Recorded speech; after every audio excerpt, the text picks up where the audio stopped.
Welcome to The Big Picture, a show that takes a deep dive into the political landscape of not only America, but right here in our own backyard of Illinois. It's showtime, folks. The Big Picture is on WCPT 820. And now, here's your host, Edwin Eisendrath.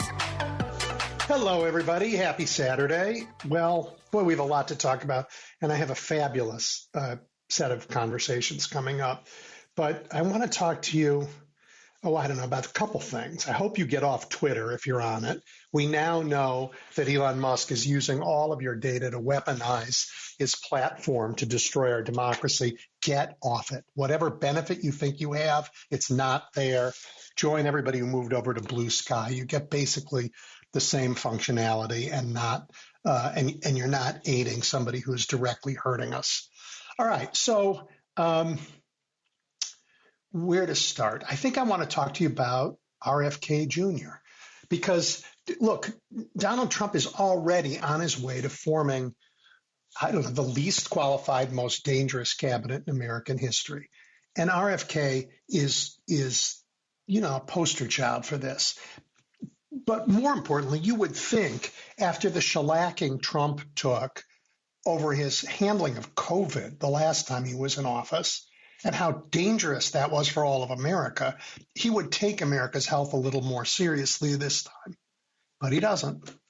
It's not just that Kennedy stands opposed to life-saving vaccines or doesn't understand how they work. His stupidity and his arrogance will end up taking the food out of the mouths of our children. And for that, I want you to consider his vow to get processed foods removed from school lunches. I mean, it sounds great, right? Who wouldn't want their kids to have healthy meals full of fresh vegetables, free-range poultry, grass-fed beef, the good stuff, right? And I'm sure Kennedy's family fortune, his granddad's work, makes these things easy for him to come by. But in the real world, they're expensive.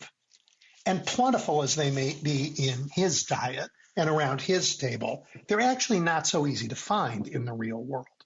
So mandating them in schools, well, that's just a formula for people going hungry. Look, we at least still, the federal government helps subsidize school lunches in the country. The National School Lunch Program operates in a little over 100,000 schools, subsidizes last year at least, more than 4.6 billion school lunches a year. That's a lot of lunches. And they spend about $1.18 per meal. You try and eat for $1.18. And for many, the school subsidy is closer to 50 cents a meal. Again, try to buy bok choy for that. Seriously, it's just so ignorant when he goes out and says he's going to wave his hand and we're all going to eat, asparagus for lunch. And those kids are going to end up with nothing. He's just like Trump. Kennedy seems to think that if he pronounces a thing, it becomes real. So, that's reserved for the actual almighty. Here in the real world, you have to do the work. And it's hard work. Michelle Obama, for example, she did the hard work. She tried to improve school diets. And she managed, over the objection of Republicans, mind you, to reduce the amount of sugar and salt served to our kids. It's not that she ignored processed foods, on the contrary, but she understood the issue and cared about actually making things better. Kennedy does not. Trump does not. And look, that's just half the problem, because even if mountains of fresh greens were miraculously delivered each day to American schools, what would happen? Again, Kennedy has probably spent more time on an organic farm than he has in a public school. He doesn't understand how it works. He doesn't understand the staffing constraints. School cafeterias, they're critically understaffed. And combine that with, these scheduling problems that mean some elementary school kids start their lunch at maybe 10:15 in the morning and some at maybe 1:45 in the afternoon. You can start to see the problem. There's no time to cook. All the staff can manage, and it's a tribute to them that they do, is to get the processed foods heated and onto trays with factory-like precision every day. Kennedy's ignorance will mean only one thing. Students will go hungry because while he's parading around insisting on kale and acai, or however you pronounce that berry on every plate, the rest of this new administration will be cutting expenditures. And, during the campaign, Republicans went after Governor Walz for making sure every kid had a school meal. I know our memories are short, but that campaign wasn't so long ago. So you can bet subsidizing lunch for low-income kids, really low on their list. Top to be cut, I expect. So forget kale. There won't be anyone to prepare it. This stupid appointment it's childish. And, his appointment of Matt Gaetz, also childish to lead the Justice Department and dangerous. His pick of Tulsi Gabbard, I don't know, maybe traitorous to put her in charge of secret intelligence. His attack on our defense capabilities, represented by his choice of Fox talk show host Pete Hegseth, with, his radically right-wing tattoos all over his body, tattoos that are banned from the military, and, again, allegations of misconduct. It's awful. The damage Trump will do will be real and immediate. Honestly, we'll all suffer for it, but Mr. Trump seems determined to have the shortest honeymoon in presidential history. Here's something to raise a nice mug of coffee for on a Saturday. I'm going to take a break, and when we come back, I'm going to have a fabulous conversation with Ezra Levin, who was a co-founder of Indivisible and has just produced a new guide that we all need to read carefully. You're listening to The Big Picture with Edwin Eisendrath on WCPT 820. Ezra Levin is co-founder and co-executive director of the Indivisible Project. He came up with this powerful idea after leading policy work for a national nonprofit, leading its public policy work, directing the policy team for a congressman on the Hill, and spending time as a campaign field director. And as you guys listening know, these are all roles I deeply respect because you learn how our democracy works. He got a master's in public affairs from Princeton, but we won't count that against him because his undergrad work was at Carleton College in Minnesota. Ezra, welcome. Edwin, great to be here. Great chatting. Hey, you published a new Indivisible guide this week, and I want to talk with you about that and go through it. But first, I want to thank you. I mean, really thank you. What you guys unleashed at Indivisible is the civic energy of millions of Americans. We came out of our shells and started to work together again to build a stronger, more inclusive America. And I know we just suffered a huge political loss, but the experience of so many doing so much and doing it together is the stuff that builds a stronger civil society. And I want you and your team to know how grateful I am and others are for that, not only because it makes our community stronger, but because a stronger civil society is a very big inoculation against the kind of autocratic nonsense Mr. Trump and his crowd are attempting to dump on us. So thank you, Ezra. Really, thank you. Well, I appreciate that, Edwin, and I'm proud of that Google Doc that we released 8 years ago. But really, that was a Google Doc, and what made it real was normal, everyday people picking it up and putting it into action in their own communities. We are very clearly not the leader of this movement. The leaders are spread across every community. It's folks who raised their hand and said, "I guess I've got to do something," and they started organizing. Yeah, and you gave everybody the direction and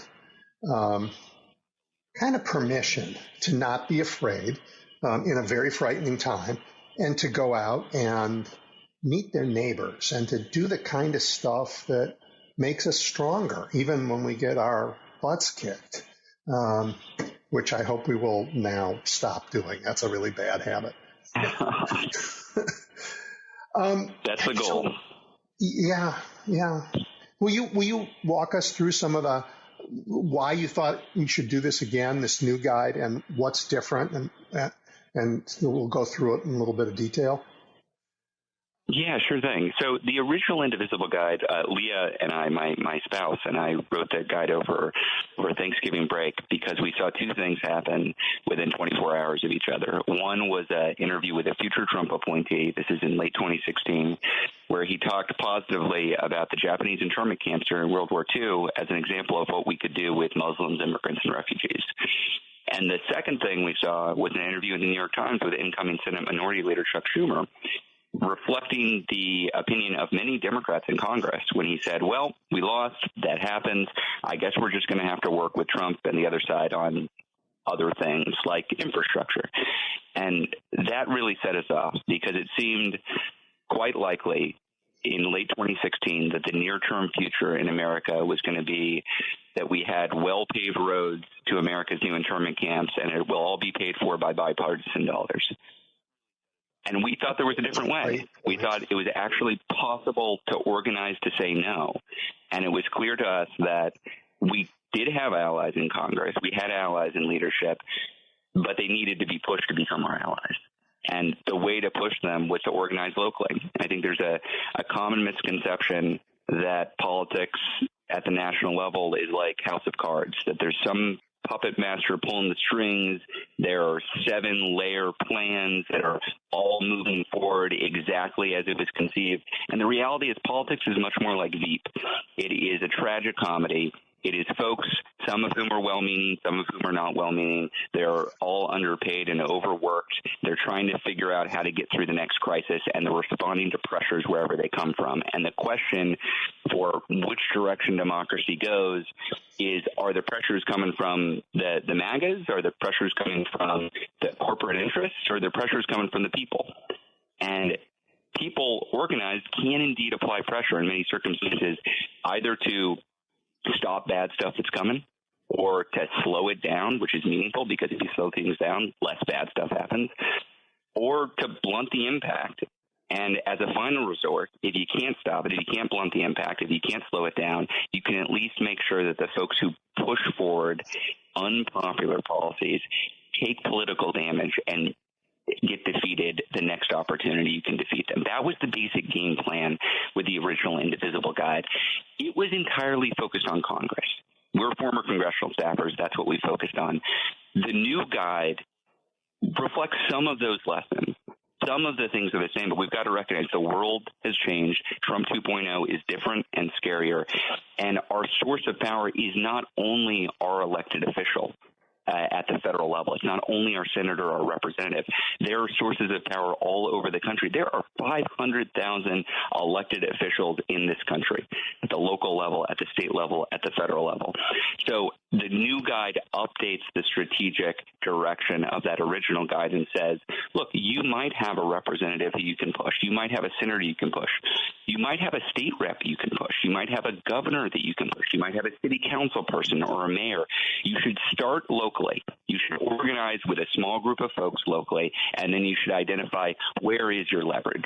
And the guide attempts to lay out how to find that leverage and practical steps that you can take to get started. Yeah, I want to go into some of those steps, but there's a lot to unpack in what you just said. Notably, I think you talked about, whether change comes from the lobbyists or from the people or from any other source, but progress in America has always come from, but that's not true. Political progress has always come from the people, social and political progress. I mean, we've had technological progress, economic progress in other ways, but political progress only ever comes when we organize. I think about labor and what we've done to make that better in America. I think about civil rights. It never came from any place other than the people. That's exactly right. I think another common misconception is that the purpose of political organizing is to elect leaders and then they fix everything for you. And as you said, that's never been the case. Wilson was an opponent of the suffragettes. They had to actually organize to push him. FDR did not immediately push for the New Deal program. He had to be pushed. LBJ had to be pushed by MLK in a powerful civil rights movement. Obama almost dropped the Affordable Care Act and had to be pushed. Each time we've had an opportunity to make progress because we've won majorities in Congress or the presidency, we've also had to push. And each time we've lost, we've also had to organize to prevent damage. That's how it goes. In a democratic republic, which is what we all live in a federated democratic republic where power is distributed across the entire country from the presidency on down to the local dog catcher, the way that you influence things is you organize your constituent power that you have, and you have that power by virtue of being a constituent, by virtue of where you live. There are people who depend on your vote to get reelected or grow their power, and that means they have to care what you think. That is the key fundamental tool we have. We use it sometimes to be a pain in the butt to our elected officials. That's called advocacy or accountability. And then we use it sometimes to replace those elected officials. That's called an election. I have talked about this before, but I'm interested in your thoughts. I think for many years, progressives in America outsourced the work you're talking about, the essential work that we have to do to lawyers. We just said, the Supreme Court will protect all our rights. We'll make everything better. We can just litigate our way to the things we care about in our democracy. And we let this organizing muscle atrophy. Yeah. I think that's a really important insight. I was part of the nonprofit industrial complex. I worked for a national nonprofit that did anti-poverty work. I thought it was good work, and it was good work. We made some good progress. But I was a paid think tanker advocate trying to create policies and convince members of Congress to listen to their better angels and throw a few more bucks towards their earned income tax credit or support for folks to put away a little bit of savings. That was my job. And when I was a staffer on Capitol Hill, I met with a ton of interest groups. Some of them were good. Some of them were bad. They were all professional. The act of being engaged in democracy and pushing for good climate policy or pushing for good anti-poverty policy or pushing for better democracy policy, that came down to professionalized advocates and researchers based inside Washington, D.C. And I came to the conclusion after several years of doing that our problem in D.C. was not that we didn't have one new good white paper or we didn't have one new good coalition of nonprofits talking about what needed to be done. Our problem was we didn't have political power. We didn't have political power to actually get it done. A member of Congress didn't need another white paper. They needed a lot of their constituents saying, hey, you got to listen to us, otherwise we're going to throw you out of office. There's a great book on this. Asita Skocpol, who's a sociologist over at Harvard, wrote a book years and years ago called Diminished Democracy, which talks about how there's a rich history in America of civic clubs that organize, like the Eagles and the Elks and the Moose clubs. Some of them still exist, although they're just a shadow of their former selves. That used to be a major part of people's identities in this country. And over the course of the 20th century, we stopped treating people like actual individual actors in this democracy, and we started treating them like ATMs. We said, sign this petition, give us your email address and your cell phone number, and then give us money, give us money, give us money. Instead of, you got to organize. You got to actually own this yourself. One of my favorite things that I discovered over the history of Indivisible was Google searching the phrase Indivisible logo in Google image search.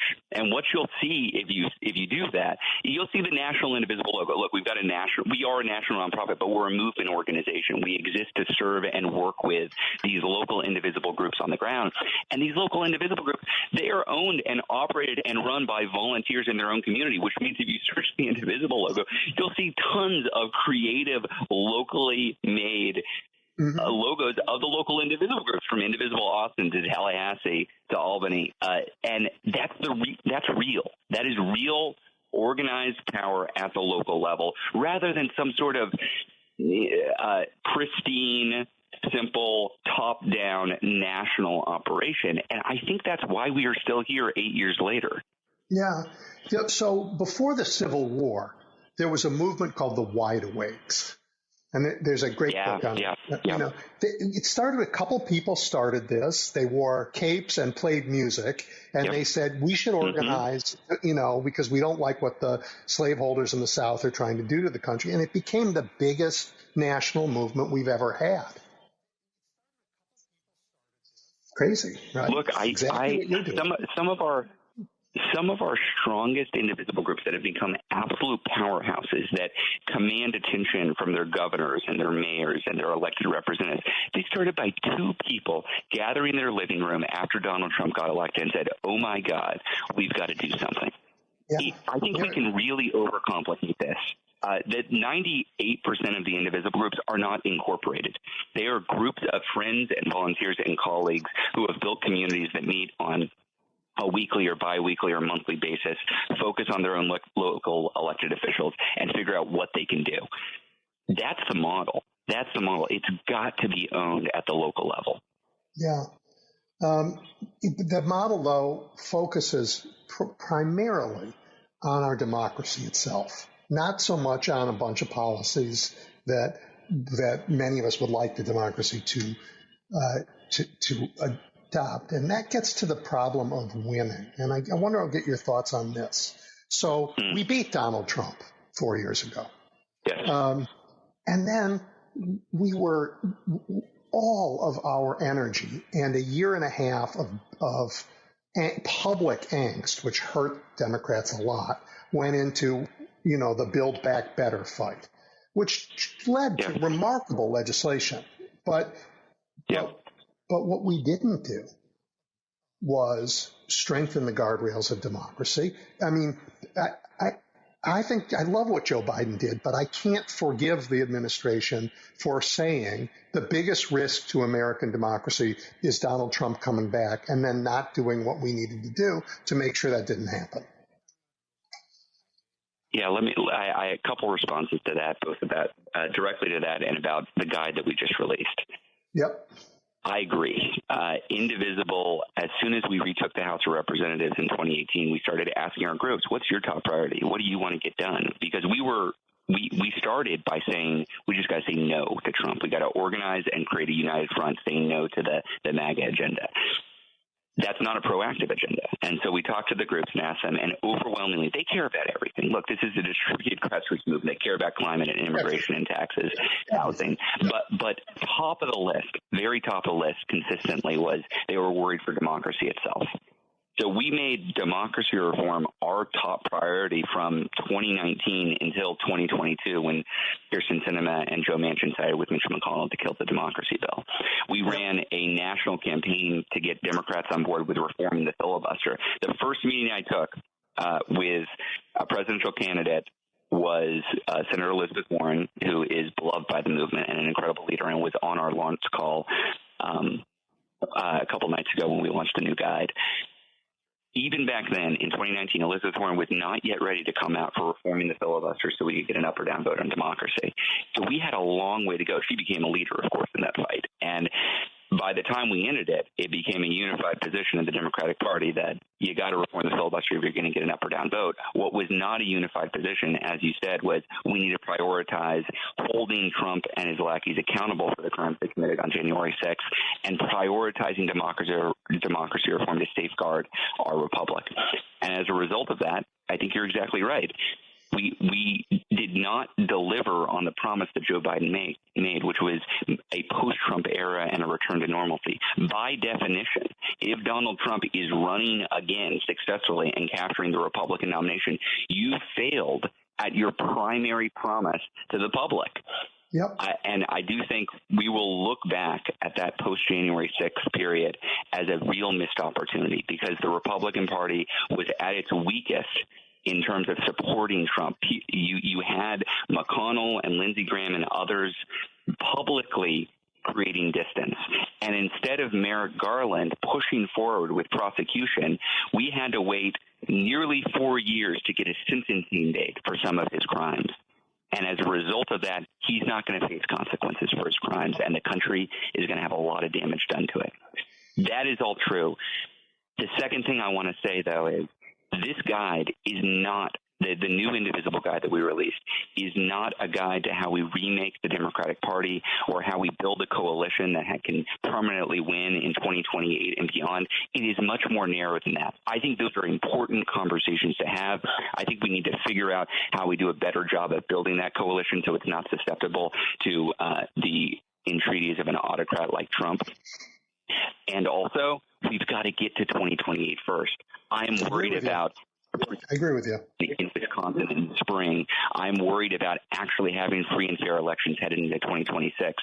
This guide is a guide to how we live to fight another day, which means across ideologies there are, non-MAGA Republicans and independents and progressives. We can all unify in this moment and say, look, I know we voted, the country, 49.9% voted for Donald Trump because they were upset about egg prices. What they did not vote for Donald Trump to do is to install Matt Gaetz as Attorney General. They didn't vote for Donald Trump to ban abortions. They didn't vote for Donald Trump for Project 2025. We can all join together and say no to that. And beyond this immediate period, we do need to figure out how we build a more durable majority coalition. Yes, I'm with you on that. And I'm also with you that is tomorrow's conversation, that today, every day Donald Trump is announcing the worst cabinet in our history, the most dangerous, the least qualified, a cabinet designed to frighten us, I think, as much as to do anything else. And that's what they need in order to consolidate their power forever. I would go a step further. I think it is a cabinet designed to dismantle the administrative state. You do not put in clown shows like that with absolutely no qualifications and aggressive disdain for the very institutions that are set to run unless incompetence is part of the plan. They actively want to dismantle the administrative state, and we know that because that's a major plank of Project 2025. Yes. And let's say that in a way, because some people have heard, because you and I probably won't spend today talking about the news and how that works, that ecosystem, but when they hear the administrative state, people say, well, why shouldn't that be dismantled? That sounds like a dumb thing. We don't vote for an administrative state. Right. So let's talk about that, because when you say the administrative state, you're actually talking about a competent government that does the things that Congress votes to tell them to do in the rule of law. Right. It's not some crazy thing that should be torn apart. And the alternative to an administrative state is what? Everybody works for the president, and it's a political state. That's right. Look, do you want your Social Security check to go on out? Do you want your VA benefits to be administered? Do you want to be able to purchase something at the supermarket and trust that it's not going to get you crazy sick? We have an administrative state so that we're able to protect our people and make sure that they're able to live their lives safely. Who wants to get on an airplane if the FAA isn't telling who can land at O'Hare? It's scary stuff, and what we will see is that folks with a lot of money are going to be able to provide for themselves, and everybody else is not. And that is the goal of the folks who are backing Donald Trump. They see him as a vehicle for an extremist right-wing agenda that is not popular, to be clear. This is not popular. Yeah, it's the goal of the billionaires who are backing Donald Trump. Right? The regular people who backed him, I think, are in for a terrible surprise. It is terrible, and look, I don't wish this on anyone. I will say it gives us an opportunity, though, to build a coalition based on that backlash. Because people did not vote for what's coming, because they voted for lower egg prices, and they're not going to get that. They're going to get tariffs that increase their prices. There are going to be a set of people, obviously on our side, who voted against Trump, who aren't going to like this. There are going to be a lot of voters who did not vote who aren't going to like this. And there are going to be non-MAGA Republican voters, people who voted for Trump but didn't vote for this, who feel betrayed, who feel like this isn't what they were endorsing. They didn't like the status quo, but they weren't going for this. And that is an opportunity, if we take it, to harness backlash and make sure that they get as little done as they possibly can when it comes to damaging our democratic institutions and bringing harm to our communities. But also, we build into the elections in 2025 in Virginia and New Jersey, and the elections in 2026 in the midterms, with a majority coalition that can say fully together, no, we don't want this. Yeah. Hey, in the guide, I don't have it in front of me. I think it was chapter 3. Maybe not, but you talked about the gap between the battleground and the non-battleground states. And I spent a lot of my time going door to door in Wisconsin, and we organized in Wisconsin, and we lost Wisconsin. But we lost Wisconsin a whole lot less than that movement in the rest of the country. So talk about how organizing works and how it makes a difference. Gosh, it's such an important point, because I do think the enemy here, it's a mistake to believe that the enemy are the Republicans or MAGA or Donald Trump. They're not the enemy. They're the folks that we're trying to defeat. The enemy is cynicism, fatalism, defeatism, the sense that nothing I do matters, so I'm just going to focus on something else.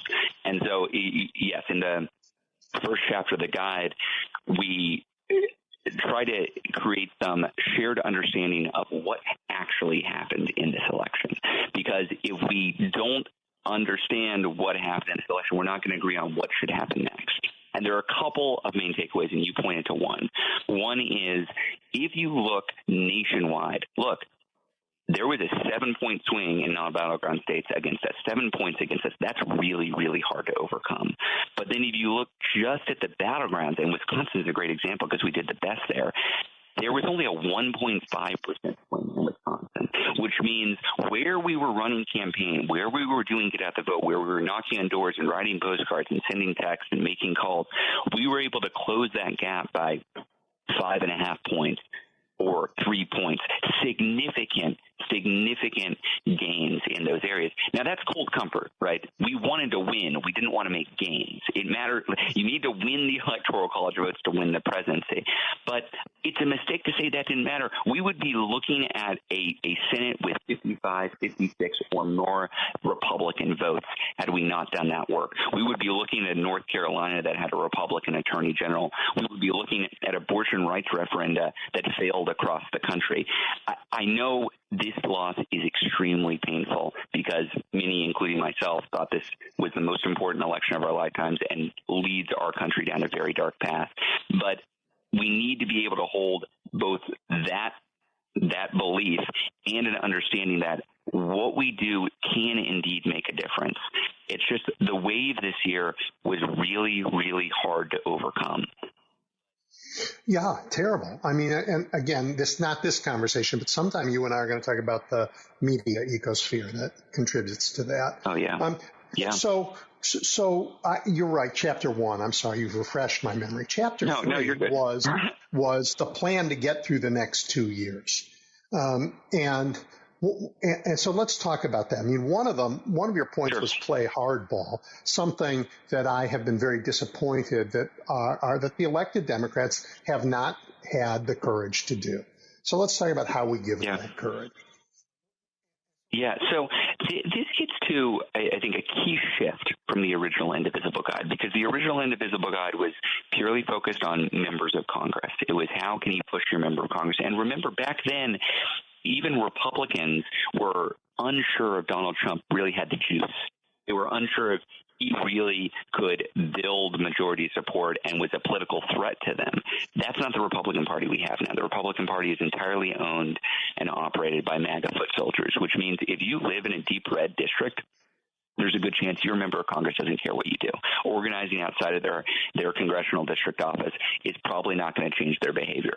But some of us have a Democratic member of Congress and be pushed to do better. Some of us have a Republican or a Democrat in a swing district who can be pushed to do better. But many of us also live in a blue city where the Democrats control the city, or a blue state where the Democrats control the governorship and the state legislature. there's a big opportunity not just to play defense in Congress, but to play hardball in the states and the cities where we have power. Back in 2017, this is an amazing stat. I was shocked by this. I didn't realize it. Back in 2017, there were 6 Democratic trifectas all across the country. And by Democratic trifecta, I mean the governor was a Democrat and the state legislature was controlled by Democrats. Going into 2025, there are 15 Democratic trifectas, 15 states in this country that fully control the governorship and the state legislature. Those states have a huge opportunity to actually push back proactively, entrepreneurially against the coming attack on their communities and their residents. That's a big opportunity, but it's not a given. I will take an example that just happened literally yesterday that it's setting everybody's hair on fire. Jared Polis, who is the governor of Colorado, came out with this bear hug statement for RFK Jr. to be Secretary of Health and Human Services. That is the irony of bear hug, by the way, not lost on me. That is the behavior of an appeaser. That's the behavior of somebody who believes that the way to move forward as a Democrat is to cozy up to Donald Trump and make peace with Trump 2.0. That does not have to be the path that we take. Our Democratic governors and Democratic state legislatures ought to be fighting for us and ought to be drawing a very clear line in the sand that we're here and we're against Trump 2.0, and we're going to do everything possible, not just to protect our own residents, but do what we can to provide a safe haven for red state residents who are also under threat. Yeah, I mean, my governor actually did something with Polis, and they said they were going to stand up to yes, him. He did. And then did. Yes, he but did. JB has stood up. Yeah. Well, so Pritzker, I'm more optimistic. Polis and Pritzker came out 2 days ago. Yeah. With great fanfare, with this coalition of Democratic governors to stand up for democracy. Looked really good, right? It makes for a good press release. It's some good media coverage. Literally the next day, Jared Polis comes out and says, well, I love RFK. He's going to be great. Something to that effect. It's going to be terrible. You would think Donald Trump, after what he did to public health the first time he was president, he would care a little bit more the second time, but apparently not. That's right. But this is why it is. Look, politicians love to talk the talk. They love to get positive headlines. That is the game, right? You try to take symbolic actions that can make your constituents think, oh, cool, he's one of the good ones. I know most of government doesn't work, but that Jared Polis really works for me. That's why you do a lot of what you do. But it is on us to make sure they're not just talking the talk, but they're walking the walk. So we need to not just trust that our leaders are going to lead in the right direction. We need to be looking over their shoulder and cheerleading them when they do, because that's equally important. But when they don't, we need to be in their ear saying, hey, we're watching you. We don't like this, and we're going to hold you accountable. We have something else. It's not just optics and not just the fight, because if you look at the states where we were before this election, where the Republicans were in control through their gerrymandered legislatures, and you compare them. I mean, the best example is the contrast between Wisconsin again and Minnesota. They're practically the same state. You know, they're neighbors. They share all kinds of things. But after the 2010 gerrymander, they went in different directions. Minnesota had the power to do things that Democrats wanted to do, and Republicans were in charge mostly in Wisconsin. And in those 10 years, their public outcomes diverged on everything from attracting private investment to the growth in incomes to educational attainment to health outcomes. They improved in Minnesota, and they did not in Wisconsin. You have a absolute laboratory of the difference in the outcomes in people's lives of the kind of government that we're talking about. Yeah, I mean, the other thing that Wisconsin did is it would systematically break the back of the unions and gerrymander themselves more than just about any other state in the country, so that the Republicans could maintain control of the state legislature while getting by getting even a minority of the vote share.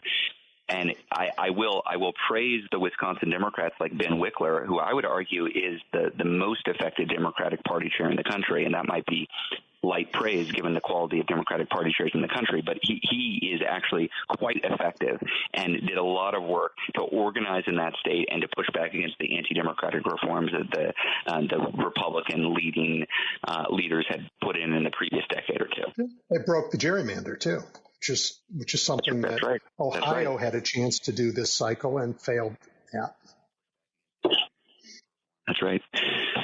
It is worth remembering this is not the playing hardball is something that both parties can and have done in the past. If you'll recall, the Republicans who operated states under the Obama era actively refused free money for Medicaid, free money for health care for their residents for years and years and years. Now, I disagree with that. I think that's crazy. I think that obviously hurts their residents. It hurts the bottom line of their states.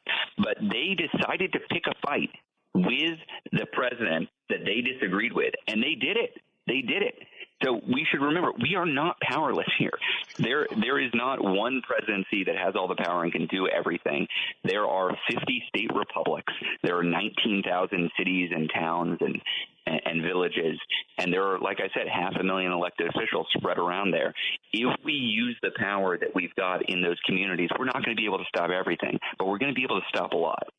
Yeah, I mean, Governor Abbott in Texas has made a career out of saying, it doesn't matter what the federal government says. The federal government isn't even allowed near the border in parts of Texas because of him, right? We have a lot of power. And look, when I was go ahead. I'm a Texan. Yep. I worked for the chair of the Texas Democratic delegation, Lloyd Doggett, who's still in office. He's a good old-fashioned progressive. He used to represent LBJ's old district. And when I worked for him, we got into fights with the Texas governor. We got into fights with how they were using federal funds, because what they would do is we would pass a law providing more funding for public education and send it to Texas. And the Texas governor would simply cut state funding for education and use that federal money that we're sending them for cutting taxes for the residents or the corporations. So it is quite common in American politics. It's not super well covered, but it's quite common to have that give and take, to have that push and pull between the feds and the states. And we've just got to play our part in the states now. Yep. All right. Well, talk about some of the other things that people can do that you described really well in the guide.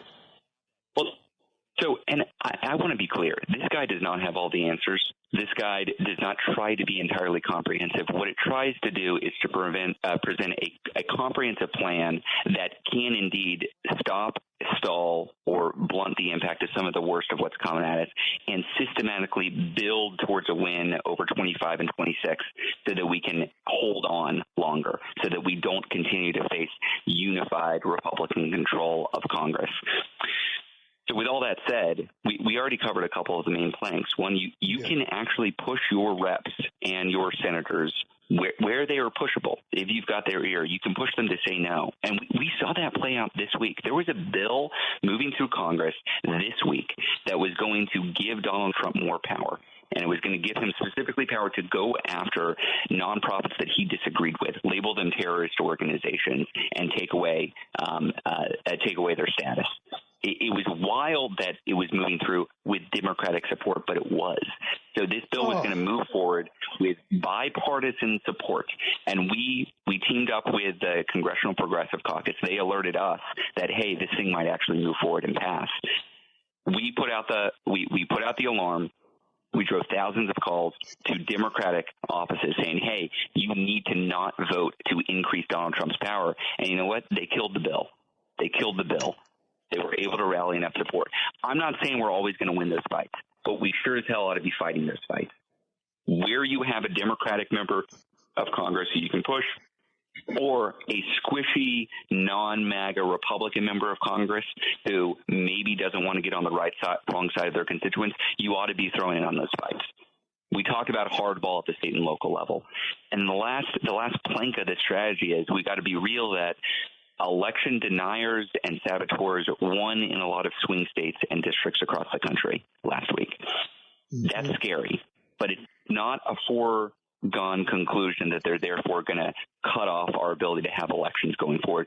We need to get into the details and push back against their efforts at the local level. So where there are threats to our ability to hold elections, especially in these important swing districts and swing states, we got to dig into the details. We got to look over the shoulder of these new election administrators who have gotten in, and we've got to make sure that they're not pulling any stunts.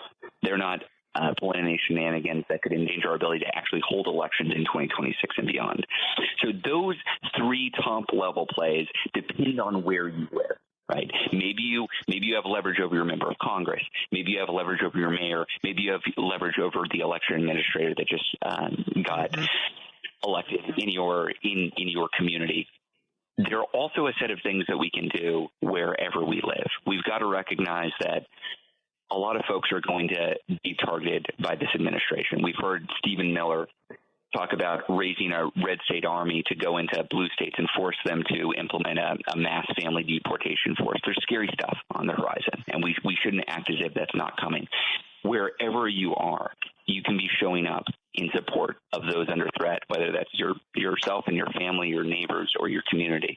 That can be participating in community aid organizations. That can be, yes, fighting back with state and local legislation. That can just be as simple as telling stories about the horrific agenda that's being implemented and terrorizing your communities. And you just do that. It's not hard to do this. You get connected locally. You focus on what is tangible. You organize yourself so that you are helping the people that are under threat.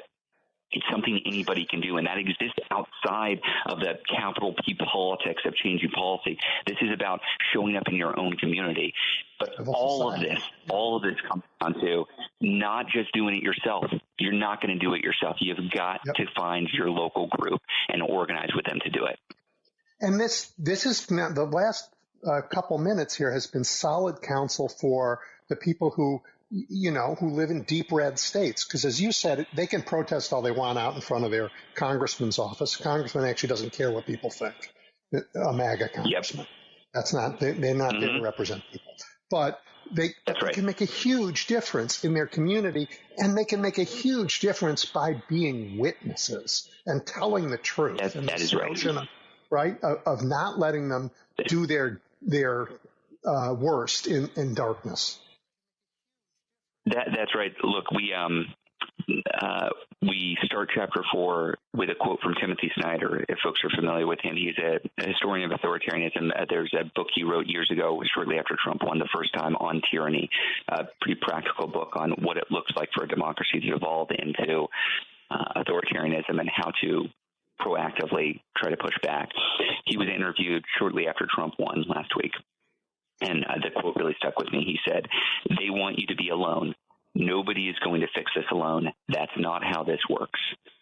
It's very, very important that you not give in to their strategy, which is to make you feel alone and powerless. Because if you are alone, you are pretty powerless.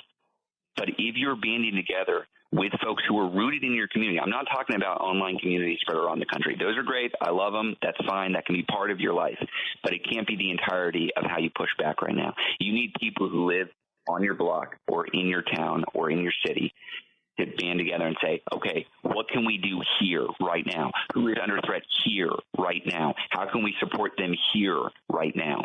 You're not going to be able to save everybody. You're not going to be able to do everything. But if some of us play offense and some of us play defense and some of us do both, and we all do it in our own community, that ladders up to a nationwide strategy.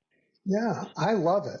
I mean, to go back again to these wide awakes before the Civil War, they used to go to politicians' homes and demand they come out and give a talk and that they hit the points they want to hear right then.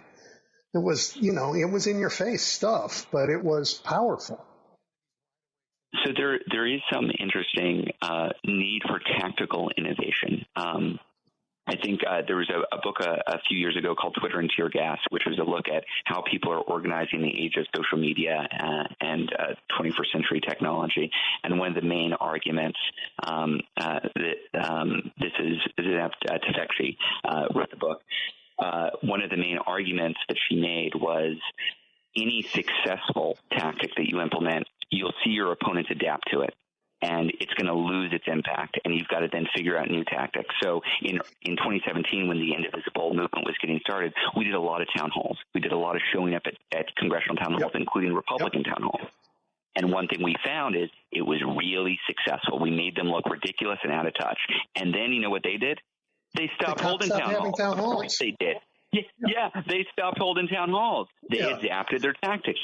It's smart. That's, of course, what they did. And so then we had to adopt our tactics. And Indivisible groups started holding empty chair town halls where they would invite the member of Congress. They wouldn't show, but they'd also invite the press. They'd have 100 people out. They'd have a cardboard cutout of the member of Congress and ask him questions. Or my favorite, in Michigan, the Indivisible group there held an empty chair town hall where they brought a live chicken on stage to represent Dave Trott, the representative who was refusing to hold town halls. He ultimately defeated him in the next election. We also saw progressive members of Congress hold adopted district town halls that we worked with them on. So if the Republican in an adjacent district was refusing to show up, the progressive in the adjacent district would travel to their district and hold a town hall and say, well, I'm sorry that your member is not going to show up. I'm here to answer questions about what's going on.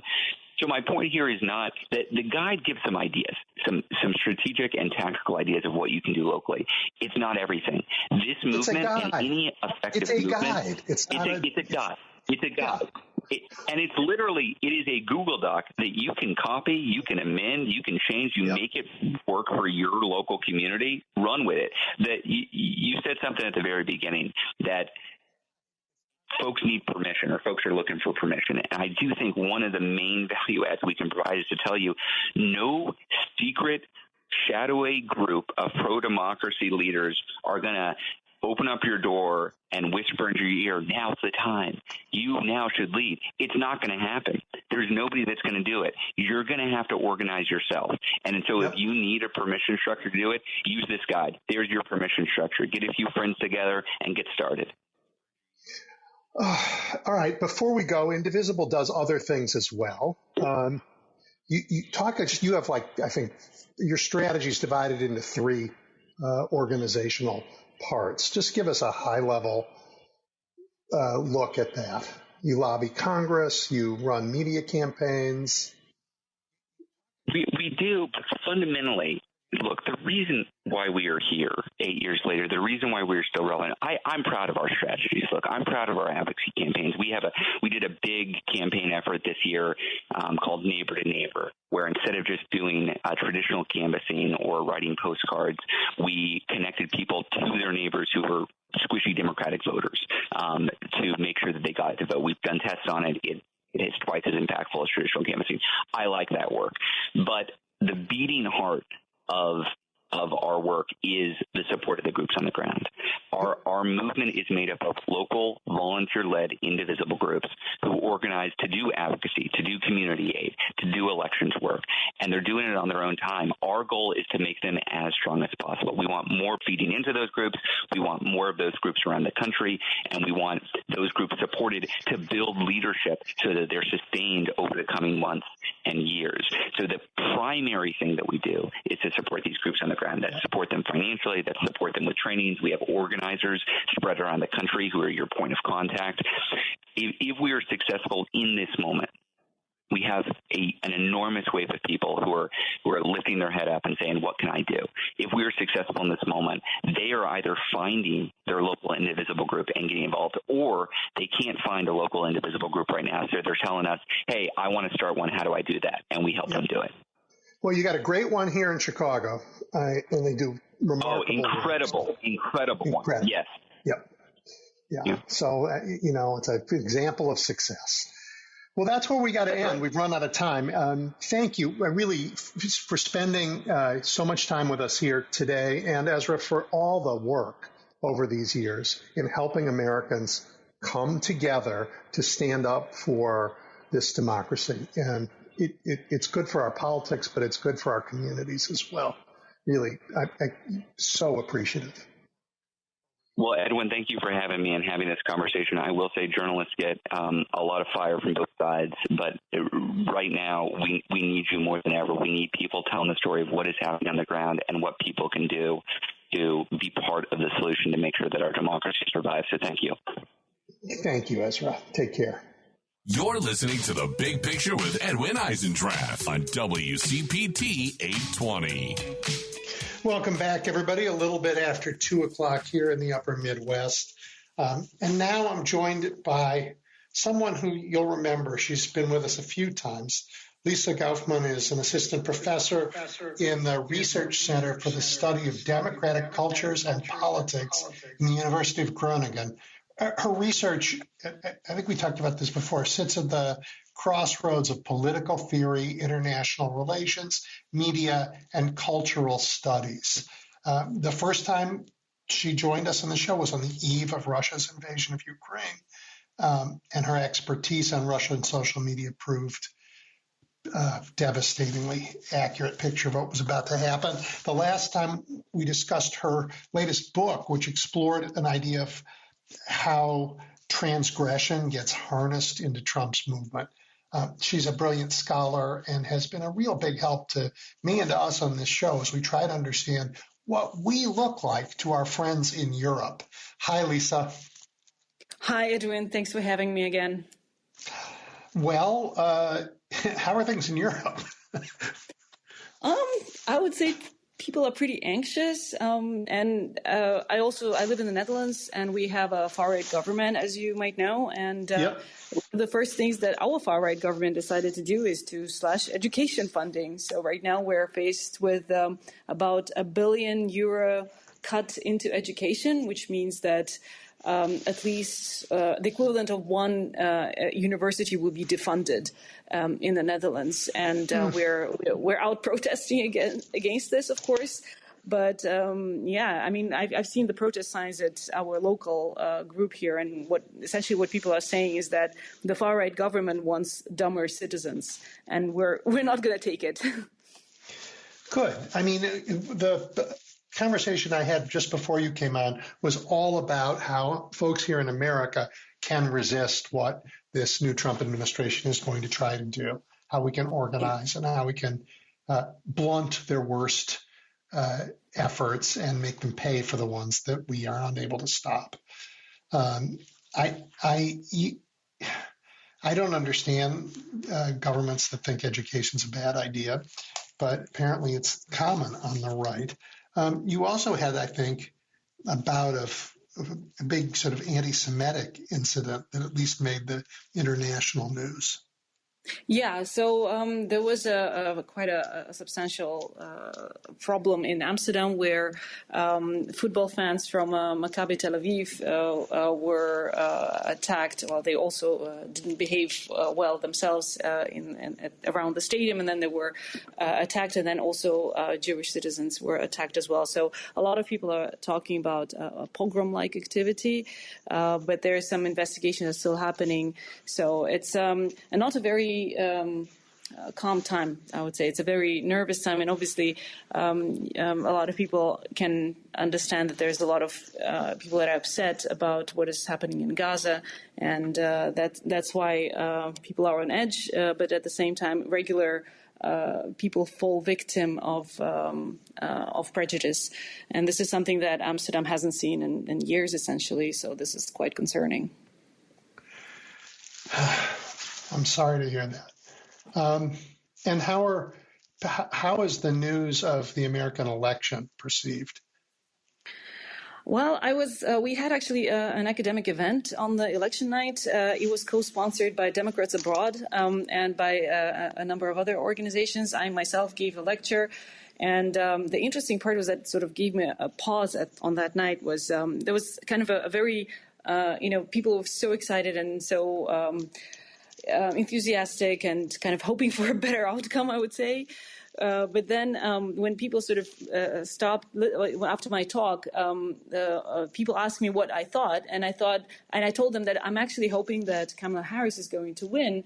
And they told me that, yeah, you're saying that, but if we believe your book and your theoretical framework, Trump is going to win. And this is kind of the first thing that gave me pause about this, because it turned out that if I followed my own research, I shouldn't have been so enthusiastic about Harris's candidacy.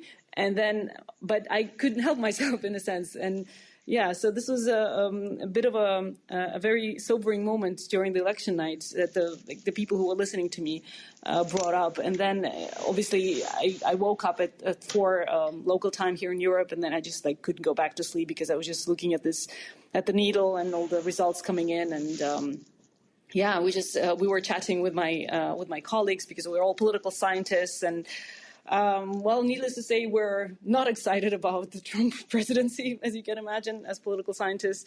And because a lot of us are international relations scholars, a lot of us have experience studying authoritarian regimes in other places.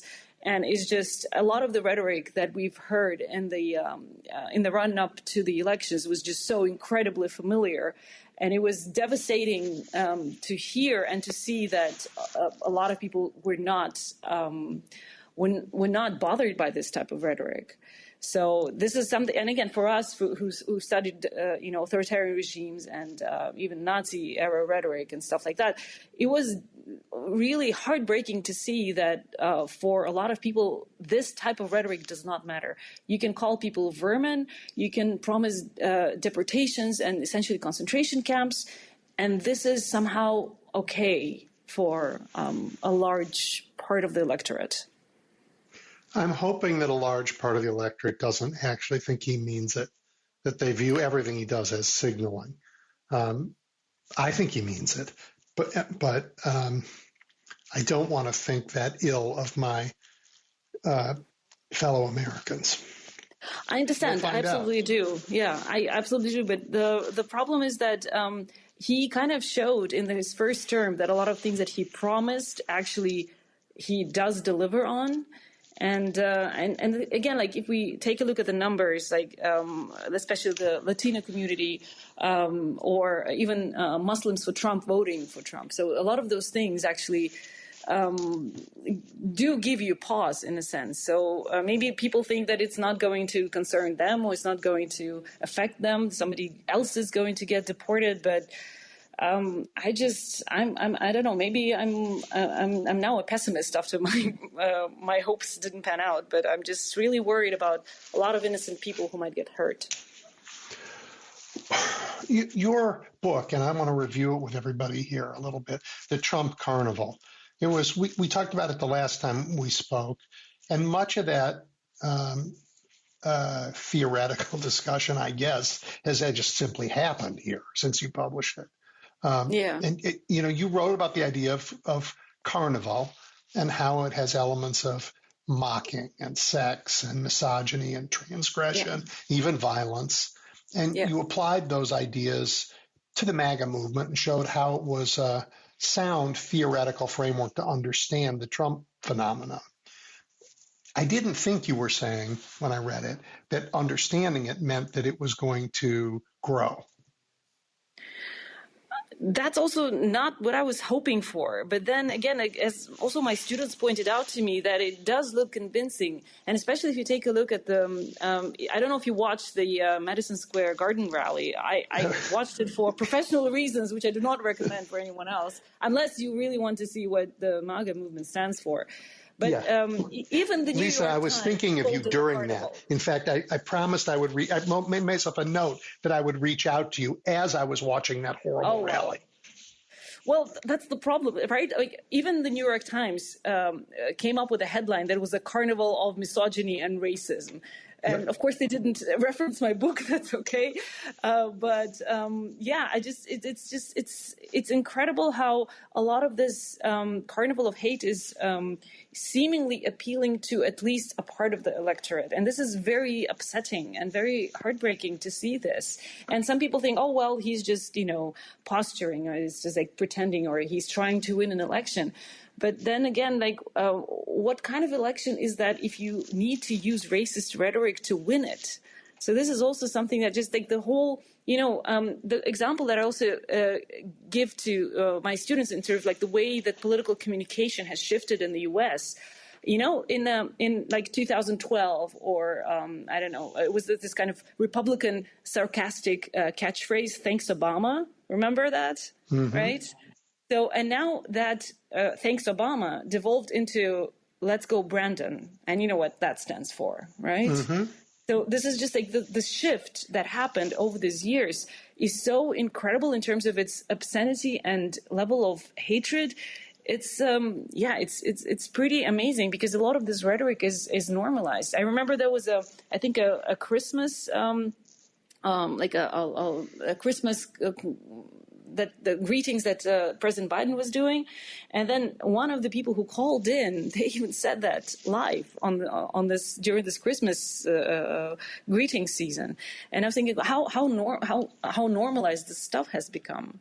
So this was also obviously they did that to mess with the Democrats and stuff like that, but still you can see that how much ground this kind of rhetoric has gained in the mainstream space. And only, I think that the Madison Square Garden, I think that this is also the rally, I think it's probably sort of even the last straw for even the mainstream media who finally noticed that there was so much racism going on and that this was clearly not okay. But then again, we take a look at the election results, and either people choose not to notice that, or they are okay with that, or they think that it doesn't apply to them. I don't know. I think that we need a bit more insight into the way people voted and whether this kind of rhetoric was even important to them. But what I also noticed when I was doing some interviews for the book was that a lot of people don't actually listen to Trump directly, or don't even listen to his surrogates at all. What they do essentially, they have sort of a vague idea what Trump is, and they do a lot of projection. So they have this idea of, okay, like he's a businessman, or he's he's supposedly a successful businessman, and he's going to lower the taxes, and this is all they care, and they kind of tune out the rest of it. And then they don't listen to any of the surrogates. They don't listen to any of the, the podcasts or anything like that. They just have a vague idea what Trump stands for, and that's why they're voting for him. And this is also, there's a lot of ambient knowledge, you know, just stuff in the ether that people pick up, and it takes the place. It's confirmation bias information, and it takes the place of actual knowledge. It's dangerous, I think. But let me go back to something you said earlier, which is the rise of hateful rhetoric here in the U.S. What makes that possible? Is your research tie that to the rise of social media? How did that come to be so fast? I think that there's several factors involved there, and in our book we look at the way social media actually facilitate hateful rhetoric, and we do know that big social media companies actually do profit from intense emotions that people display, or the way people experience emotions on social media. So, for example, on Facebook, the kind of emotion the kind of emoji, actually, the emotional reaction that spurs the circulation of content is anger. So this kind of really small angry button that you put on as a reaction to a post. So this is something that actually is one of the drivers of information and reposting and engagement on social media platforms. And obviously, since Elon Musk bought Twitter, it became essentially another Truth Social. It has become actually virtually another way to manipulate information, another way to circulate pro-Trump messaging and a lot of hateful rhetoric. And we do know that a lot of the algorithms on Twitter were essentially put in service of Elon Musk's own ego. And we also, as researchers, we have much less access to Twitter data right now. So even with our project that we're working on disinformation and hate speech, we have a really, really hard time getting to the Twitter data because they just fired all the people who were responsible for cooperation with, not everybody, but like they fired most of the people who are responsible for providing the access to researchers, and it's incredibly hard to actually get that data. And I think that it might be a little easier for us in Europe because we have some tools to, for example, there's a Digital Services Act, which is legislation passed by the European Union that is supposed to help us, make the social media companies a bit more responsible. But again, I'm not sure how that, if there are similar mechanisms that could be at play in the US, especially if Elon Musk essentially is the president's whisperer and he might get, I don't know, some kind of deregulation projects approved because he's so close to the president. Yeah, well, everyone I know has left Twitter. Okay, that's good news. In part because we felt like our own data was being mined to be used against our own democracy. It's like that's not helping them do that. Yeah, I agree. I think it's exactly what is happening right now. It's not only used to manipulate the information space. It also is essentially gaming the American democracy in many ways. So, and then again, like you cannot control what happens on your timeline. So I don't know if you notice on Twitter, you cannot actually control what shows up on your news feed on Twitter anymore.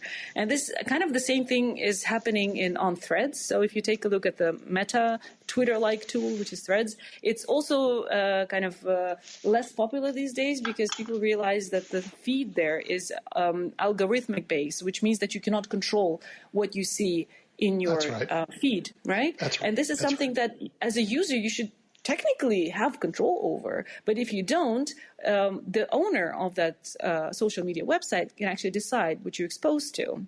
And this is something that I noticed that you joined Blue Sky. So on Blue Sky, at least so far, let's hope that's going to continue this way. Your feed is just, it's a timeline. So it's whoever posted first, you see that first. So this is just a very basic thing that a lot of social media platforms do not offer anymore. Even, I don't know if you use Facebook, but on Facebook, you cannot get that either. So posts show at random time. You gave up. I can totally understand. Rarely am I there. And I agree with you about Threads. And I talk politics and they have deprioritized that and it's hard to find. So the conversations are fake in some way. I don't mean fake like fake news. I mean not genuine. So it's it makes me go somewhere else. Hey, you're, I think, an expert on Russian messaging. Can you distinguish for me the Trump campaign's lies about non-citizen voting from what the Russians have been saying in their propaganda about American democracy for years? Well, the interesting part is that I don't actually need to watch Fox News to know what the Fox News is saying, because a lot of those narratives actually show up in Russian news, which I have to watch professionally. And just a lot of the narratives, like the fact that Kamala Harris allegedly slept with somebody to get the position in California. So all of those rumors, all these conspiracy theories, the Hillary Clinton body double that was, a big conspiracy theory on the right in the 2016 election. All of these things essentially show up on Russian news as kind of news, as something that is happening in the U.S. And the thing is that in Russia, there is really, really low trust in governmental institutions. So in Russia, it's very easy to steal your vote, especially if you vote electronically, but also because a lot of people who are responsible for the election infrastructure, they're governmental employees and they're under a lot of pressure to actually edit essentially the bulletins that come out of the voting. And so a lot of these people are, some people obviously vote for Putin, for example, but there's also a massive infrastructure in place that falsifies the election on the government's behalf. So when the Russian audience essentially hears that, the deep state has stolen the election in the U.S., it sounds incredibly believable in the Russian context because people are exposed to this kind of stealing of the elections essentially every time they vote. So the deep state is not a deep state in Russia. It's just the state that steals the elections all the time. So it's kind of, in a sense, comforting to think that, there is no other state that even works. They also steal somebody else's votes. So that's why there was a lot of rumors that, like the non-citizens voting or something, or dead people voting. This was all over Russian news as well, because, again, it is easy to do in the Russian context, and the government has been doing that for years. So, of course, it's easy. Okay, it's supposedly the same thing is supposed to happen everywhere else, because there's no such a thing as an actual democracy anywhere. I don't want to let the fact that the Russian propaganda and the MAGA propaganda are identical to say anything about causality. There's no reason to. I mean, one's not happening before the other. They're just the same, right?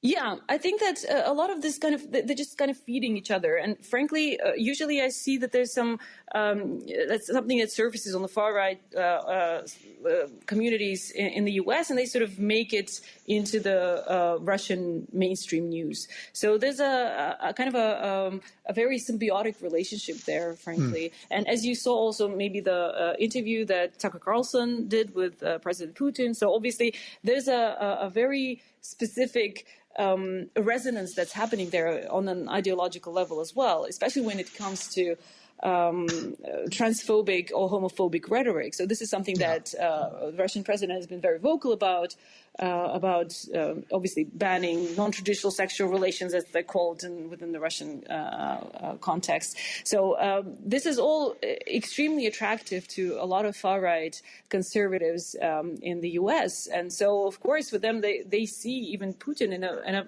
pretty positive light, because he's supposedly the protector of the traditional values as they see them. And so a lot of that stuff is, again, like there's just feeding each other, because a lot of the rhetoric, I can imagine that, let's say, the ban on gay propaganda, banning the books with queer love stories, is something that the politicians in Florida have been doing, and the Russian president did this within the entire country. Yeah. All right. Well, while we're on the topic of the United States and Russia, I'm worried. You're worried. I think if I lived in Kiev, I would be even more. I'd be in a panic. What does it mean in Europe that American resolve can no longer deter adversaries or encourage allies? Well, this is something that is a very difficult moment to navigate for the Ukrainian government. And you might have seen also some statements from Zelensky's office about how we're looking forward to working with President Trump. And he has this peace through strength ideas, and he's looking forward to finishing the war. So they have to make do with the incoming administration, essentially. The thing is that I would say it's not just the people in Kyiv that are nervous. It's also people in Eastern Europe that are very nervous, because they obviously have a history with the Soviet state or the Russian Empire. And so they are very, very nervous. Like people in Poland or Estonia or Latvia.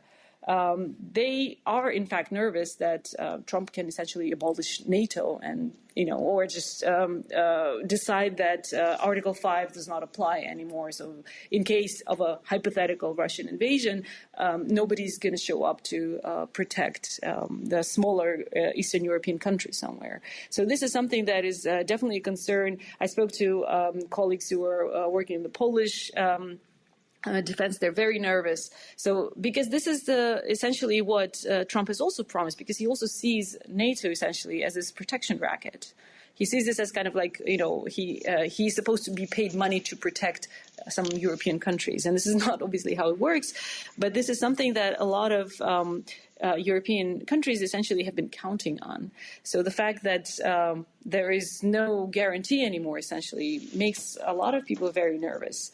And it's understandable. Some people are seeing it as an opportunity that, now that there's going to be a Trump administration, that Europe should be really getting serious about its own defense and stuff like that.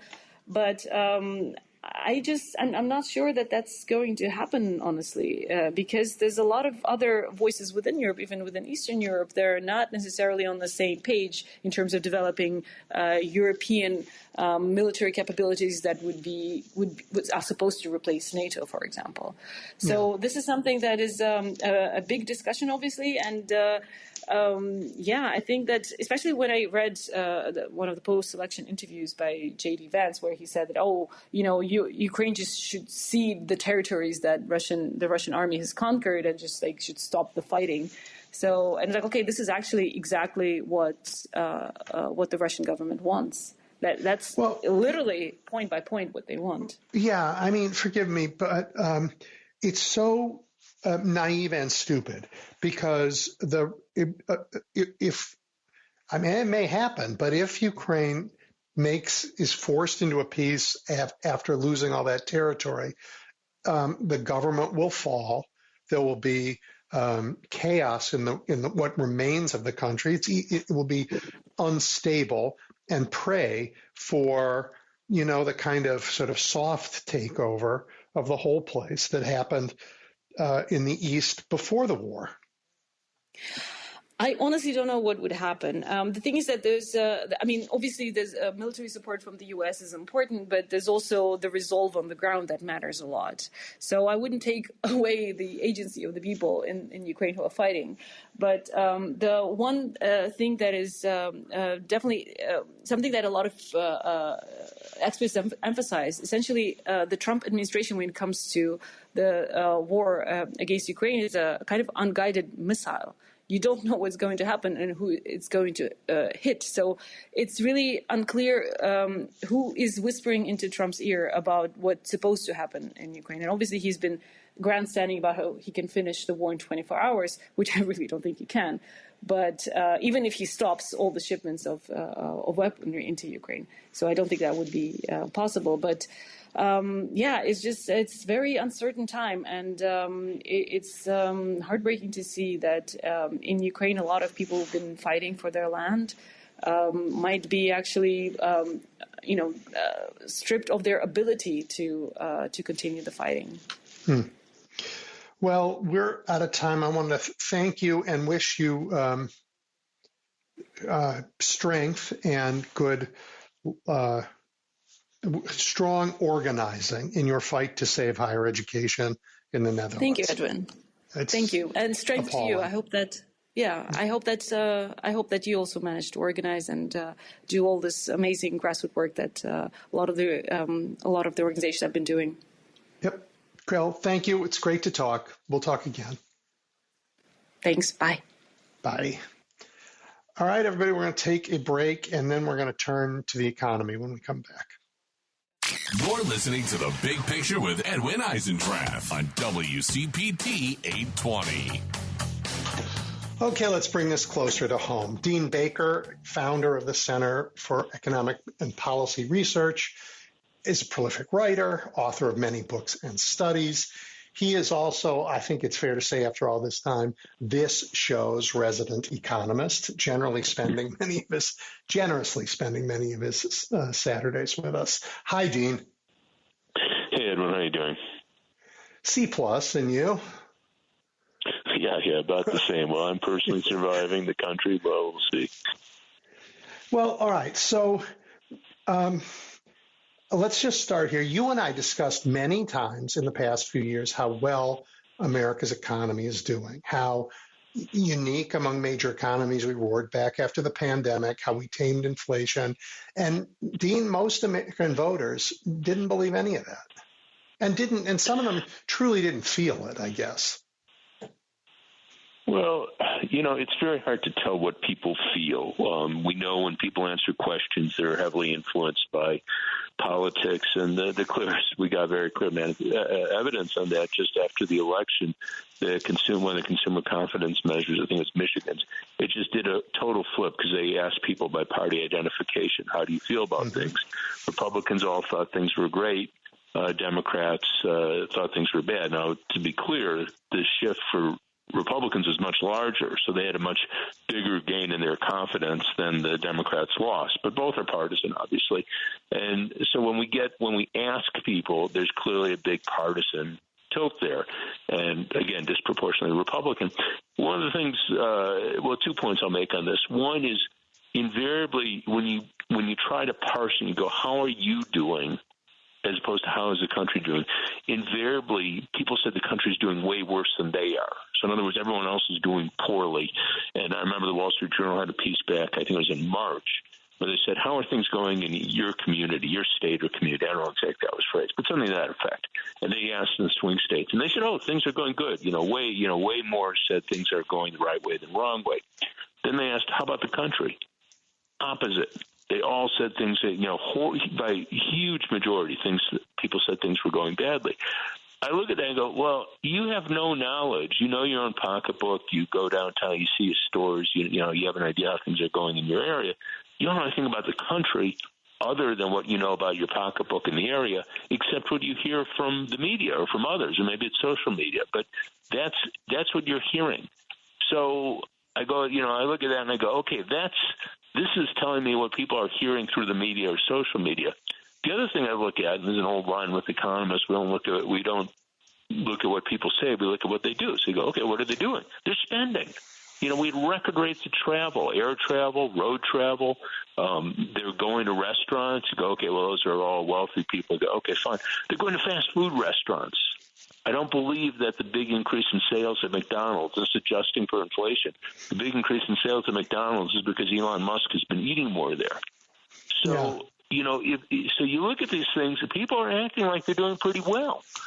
So, the media has continually hit that things are bad, often like literally lying, and that has an impact.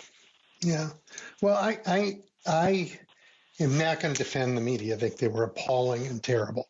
But I want to explore a little bit more. I know in my own life, I like grape nuts, and I used to eat them every morning, right? But when it got to be $9 a box, I changed some things, and I just don't eat grape nuts very often. Is it possible that McDonald's numbers went up because a lot of people who used to do something else are now choosing a couple meals a week at McDonald's? Inflation touches everybody. So it's and I guess we've seen all over the world that where we had elections, inflation was one of the reasons why people got kicked out. Well, a couple of things. That is true, but a couple of points here. First off, in terms of the McDonald's story, but meals were also up at full-service restaurants. So, so that one doesn't work. Also, I'm on Twitter, and all the time I get people tell me, oh, I paid whatever. And, I do the shopping. It's just my wife and I do the shopping. I see the prices. And I get a kick out of it because I remember this is just a couple of weeks ago. Someone saying, oh, I wanted to get butter. It was $8.99 a pound. So they actually have, I think most stores have it now. You can go online. So I looked, my store, pound of butter is $4.99. Well, I have no idea. Maybe this person gets really expensive butter. Maybe there's, but $8.99 is twice the price almost of $4.99. So you get a lot of people saying stuff, and it just, again, maybe it is true for this person. I have no idea. But you get a lot of stories like that, and they often don't quite pan out. The other thing, comparing us to other countries, we were unique in the sense that, we had inflation, and again, our inflation was just pretty much the average if you look at France, Germany, other wealthy countries. So, again, it's one of the things driving me nuts that reporters, the news would say, well, people don't blame the pandemic for inflation, they blame Biden. Well, I always go, no, reporters don't blame the pandemic because they don't say it's pandemic inflation, which it clearly is. So they don't say that. So I don't expect someone who's got a day job to sit there and go, oh, well, I know most of this inflation was due to the pandemic. So really, I don't expect them to do that. I expect the reporters who get paid to do that, and they never did that. So, so that's a really big part of the story. But the other point I was going to make there is, unlike France, Germany, and the other countries where voters have turned very negative on the governments that were incumbent during the pandemic, we have seen wages exceed inflation, particularly for those at the bottom end of the distribution. So they could look, again, the main culprit's the pandemic, but, if you're in France and Germany, your wages haven't exceeded prices. They're roughly in step. I'd have to look more closely. But here they clearly have, particularly for the lowest wage workers. I was looking the other day, and for hotel and restaurant workers, it's the lowest paying industry. Their wages are up by more than 30%. Now, inflation's been a little over 20% of this period, but that still leaves you a gap of about 10 percentage points. So, I get that everyone would like to pay less. It's I've been making the joke that, I'd like to grow younger, but the world doesn't work that way. And, it's unfortunate prices have risen, but wages have risen by more. Okay, so then Trump inherits a post-inflation economy that is strong. He inherits major infrastructure projects that are really just getting underway everywhere, infrastructure that he couldn't have gotten done. He inherits a very strong equity market. No doubt he will take credit for all of it, despite having undermined every decision that brought us these benefits. But will he maintain this strong stuff, or will the policies he's talking about undermine them? Are you a buyer or a seller now? Yeah, well, I could tell for my 401k, I just got out of a lot of stock because I do think, and let me put it this way, I think they were high even if it weren't for Trump, but by virtue of there being Trump there. I'm not telling you I want to sell a stock. Make your own call. I'm just, you asked me, am I a buyer or seller? I got out of a lot of stock. But, I mean, two things here. One, I think we can guarantee he's going to be boasting about the greatest economy ever. Is that going to take him 1 month, 2 months, 3 months? Maybe he'll do an election, inauguration day. Who knows? But he will be boasting. I mean, again, this is one of the things I've said many times, that if we had the exact same economy, Trump would have been running around all over the country saying, greatest economy ever. And if you've ever seen his post on his platform, Truth Social, it's all caps. So it's the greatest economy ever, all caps, exclamation mark. And every Republican politician in this country would be saying greatest economy ever. And then the pundits would be saying, well, given the strong economy, it would be hard for the Democrats.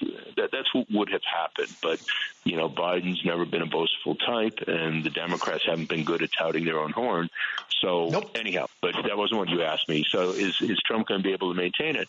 If he does what he says he's going to do, no, it's going to be a disaster. So he's going to have really high taxes on imports, which, again, another one of my complaints with the media, they call them tariffs. A lot of people don't know what a tariff is. I don't think Donald Trump knows what a tariff is, but it's a tax on imports. It's not a technical issue. It's a tax on imports. So if he has really high taxes on imports, and how high they'll be, we have no idea, because he'd say a different number every day of the week. But again, they would be high in it, even this lower scenario. So that's going to be very inflationary, money out of our pockets. People want food prices to go down. It's going to be the wrong way. They'll go up. The other is he's talking about these mass deportations. And again, this is a horror story. I mean, you're talking about millions, or I shouldn't say you or I. He is talking about millions. He's proud of it. The biggest deportation ever. If you do that, this is our agricultural labor force. This is our food processing labor force. That's going to send prices of food higher. Construction workers, a huge number of construction workers are undocumented. It'll be more expensive to build a house or fix up your place. So it's going to be a real hit to the economy. Again, we don't know, because he says one thing one day, the opposite the next, and at this point, I don't think anyone could say with authority what he will actually do. But if he does carry through with his stated agenda, that's a good way to reckon otherwise, extraordinarily solid economy. Tariffs, import taxes, mass deportation, and further corporate tax cuts. So that's what we've heard him say he's going to do. Gutting the federal government as well, putting all those people out of work. My recollection, let's just take them one at a time. On the tariffs, the import taxes, my recollection is Ross Perot back in the 90s wanted to do something like that, and Al Gore debated Ross Perot and kept talking about Smoot-Hawley and how that the Great Depression was partly caused by nations erecting trade barriers in the form of tariffs. Does that sound right to you? Yeah, well, I think it was certainly worsened. I think people exaggerate the impact of tariffs on the Great Depression, but it certainly worsened it. But it unambiguous. We benefit from trade. I mean, it shouldn't really be a controversial position. So think of it by state. That suppose Illinois didn't trade with Wisconsin and Ohio and Indiana. Iowa. It was going to be complete. Well, you pay a lot more for everything. I think that's very straightforward. And it's basically the same with the United States and the rest of the world. That we benefit from having trade with the rest of the world. Now, there is a very big issue that I and others have talked about, that we lost an enormous number of manufacturing jobs in the 90s, and particularly in the zeros, due to the opening of trade with developing countries, first and foremost China, but other countries as well. We had a huge trade deficit, and it cost us millions of jobs, hugely reduced the number of unionized manufacturing workers, and pushed down manufacturing wages. And, to my view, that was a really, really bad story. But the flip side is that's not reversible. So it's not as though people say, we're going to get good jobs back. No, most of the premium in manufacturing pay has disappeared, primarily because unions, manufacturing right now is 8% unionized. The rest of the private sector is 6%. I mean, 8% is higher than 6%, but that's just not that big a difference.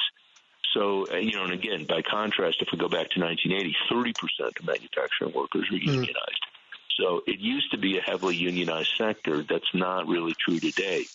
So what that means is when we talk about higher prices due to tariffs, there's not the offsetting story. You could say, but we're going to get good jobs.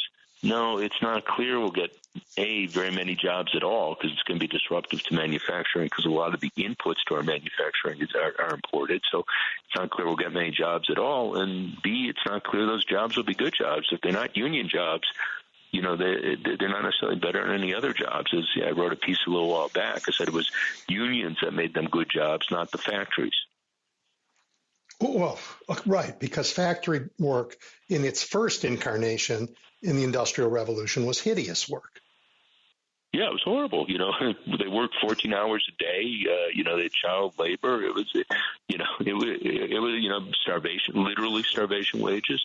So it wasn't, great, I've got a factory job, I've got it made. It's unions that, the UAW and the steel workers and the other unions, they made these good jobs, but better or worse. I mean, it's just the reality. I mean, I'd love to see them dominate manufacturing again, but that doesn't seem to be in the cards, particularly as we get Donald Trump, a very anti-union person, administration, and his sidekick, Elon Musk, who's probably even more anti-union. Well, I guess they could have a competition, but, they both clearly do not like unions, and they haven't tried to hide that.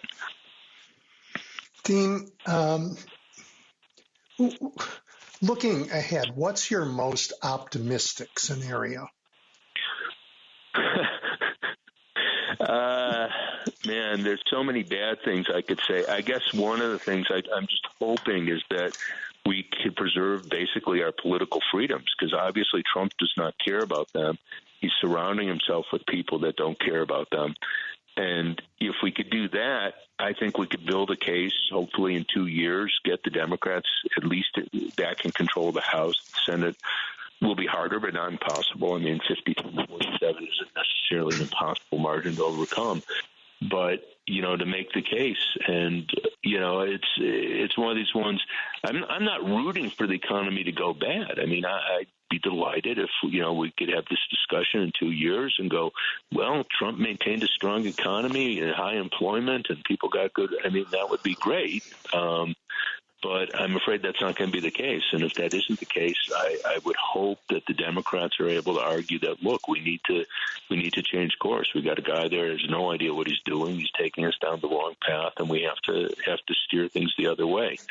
So, as I say, first and foremost, it's preserving democracy, and let's hope we could do that. Yeah.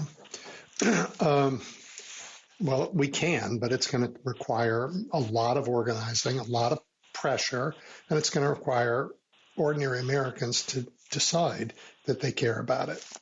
I've seen work in lots of countries that aren't democracies, and I remember, being shocked, asking smart young people in those countries, do they have any interest in their country being a democracy. And they're like, no, don't you care? Like, do you want something to say about where the park goes or, what your schools are like? No, but we trust the leader will take care of all of that. I just want to figure out how to make money. Humanity doesn't, it's not deep in our DNA. No, it's obviously maybe it's an acquired taste, and I don't know if people have that taste anymore. We have to hope so, but there's real cause for concern. So my optimistic scenario is that Trump doesn't keep his promises, that he threatens them, he makes people afraid, and he does that dramatically to take our attention away from the emoluments grift that he will once again dip his hefty bank account into. I guess I mixed my metaphor there. I apologize, but he like his own greed might keep him from keeping the promises that will so damage our economy. That's certainly possible. I mean, obviously, he's looking to make as much money as possible out of his presidency, his campaign. I mean, Obama joked about that. He's going when the guy's whining all the time, and when he's not whining, he's trying to sell you stuff. And, I mean, it's literally true. I mean, he's trying to sell his Bibles. He's trying to sell his trading. Yep. Yeah. I mean, just going, this guy's supposed to be a billionaire, and he's obsessed, like he's got to sell this stuff. I mean, you would think he'd be a little bit embarrassed, but apparently not. And, he's opening the door to all sorts of grift. I don't know where this stands, but in the transition, there was a law passed. It was under Trump, actually. It was the Presidential Transition Act. I might have the name wrong. That requires them to have a conflicts of interest policy. They have to have a signed conflict of interest policy for the transition to continue, because there's all these documents that they're turning over that are classified of different sorts that people could profit from. Thus far, at least, I read a piece, I don't know, it was about a week ago, so it may have changed, but his people refused to sign it. So you're just going, I mean, this is kind of straightforward. You could sign it and then not follow through on it, which is kind of what Trump did last time. But they're not even saying they won't have conflicts of interest. So I think it's the rule of law is not meaningful to them. Yeah, and certainly the whole story with Elon Musk. Here's this guy that gets literally billions of dollars in government contracts, and he's going to be overseeing this efficiency agency, whatever the hell they're calling it. My guess is that he's not going to identify his contracts as a source of waste, of government waste. So, it just I mentioned that. Well, probably will be a fairly large chunk of money, but it's just everywhere they're looking to line their pockets, and it really is kind of incredible. Yeah, well, I think that all of them, they have a lot of wealth in equity markets, and crashing those markets wouldn't be good for them. So I just feel like their own greed is.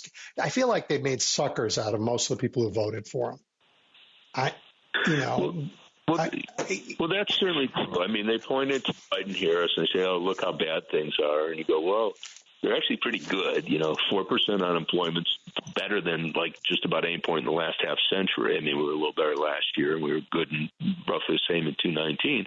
Rapidly rising real wages the last year and a half, overcoming the declines in 21, 22. It's a really good story. More people have health care coverage. I mean, go down the list. And they're saying, "Oh, but we're going to make things better." And you're just, how? What are you going to do? What is he promising? Tariffs aren't going to make things better. People, I joke about it. He's the first president to win an election promising a big tax increase on the middle class. It's kind of hard to imagine, but he did. That's true. He did. Well, Gene, I don't think my read is that everything he said is signaling that that he's on the side of not helping anybody. Like, you know what? Everybody's on their own. Every time the government helps somebody, it's taking money from you.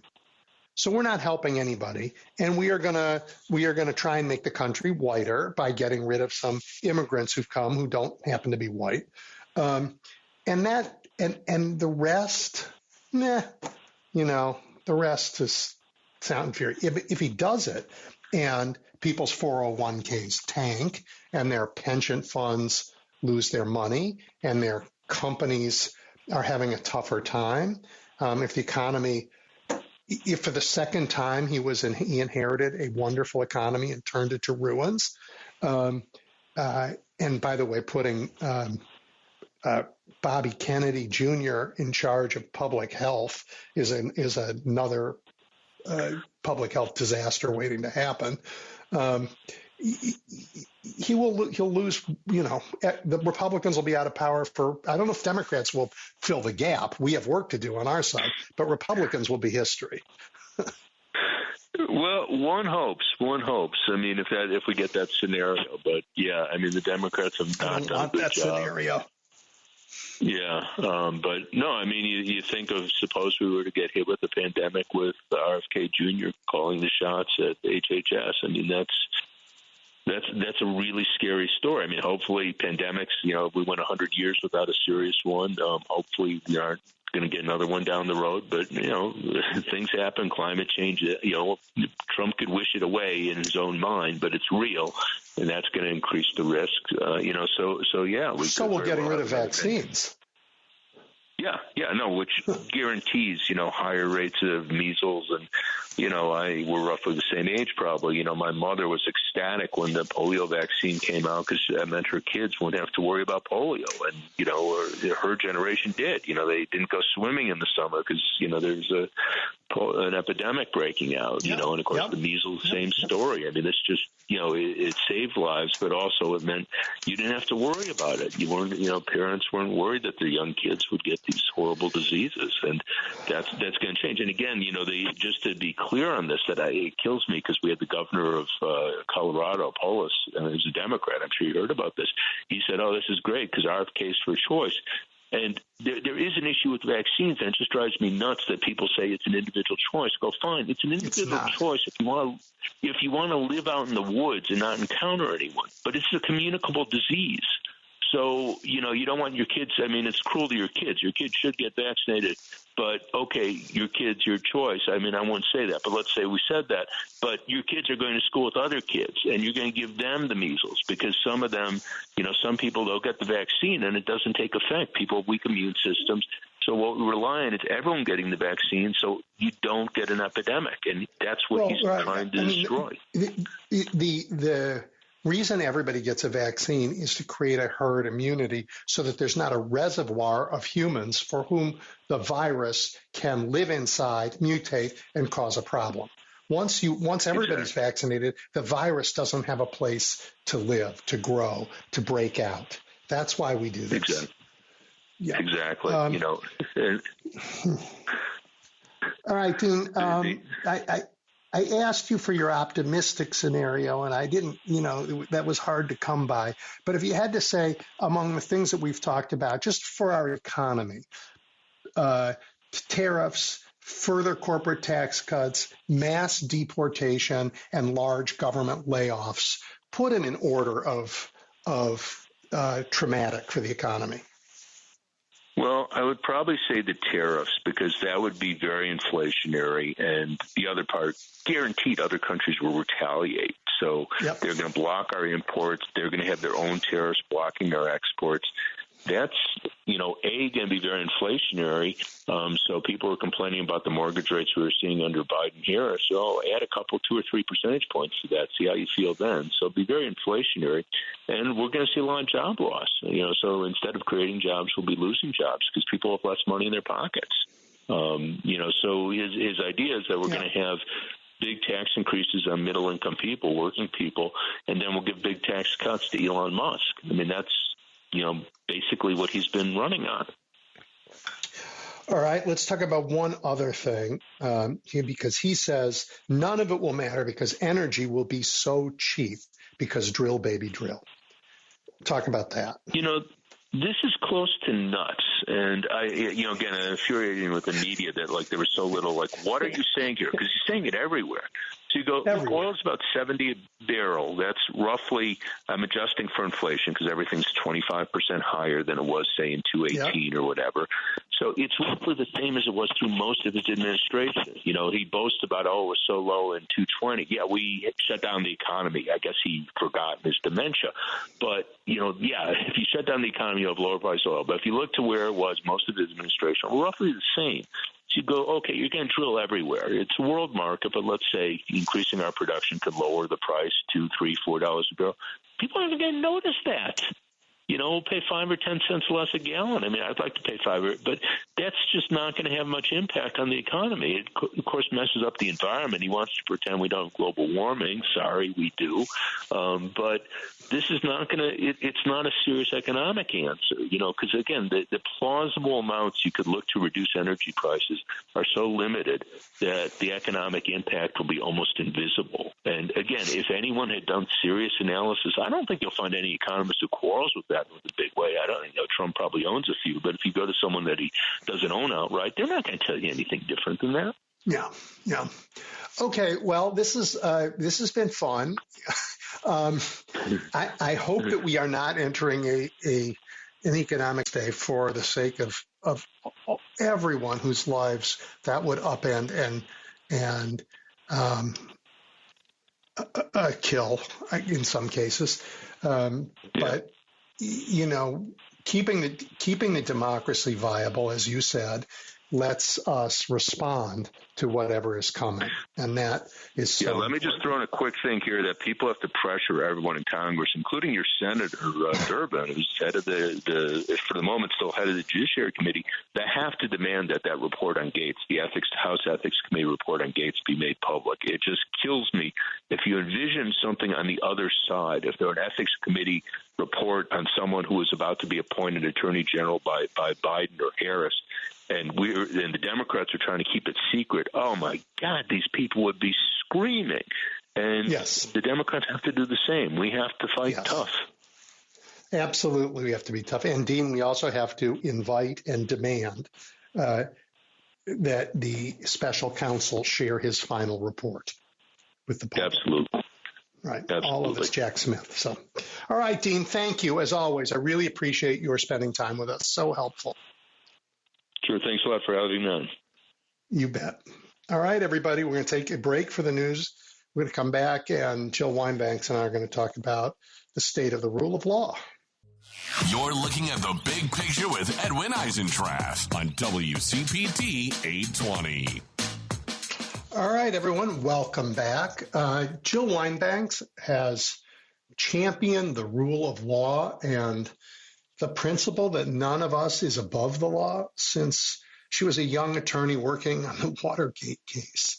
She's well known to MSNBC viewers and even better known here in her hometown for her hard work, her wisdom, and her goodwill. Jill, so he got away with it all? Oh, Edwin, I would like to say no.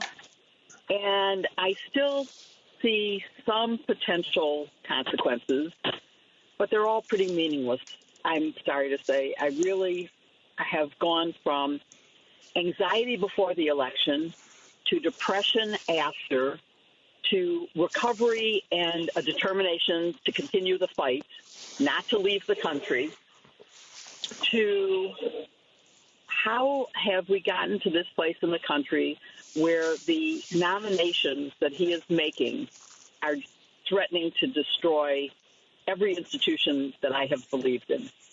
And in terms of your specific question of, is he going to get away with everything? I hope a couple of things. One, I hope that there will be some way of communicating the information obtained by Jack Smith. But we know that the case against his co-defendants in Florida will be dismissed.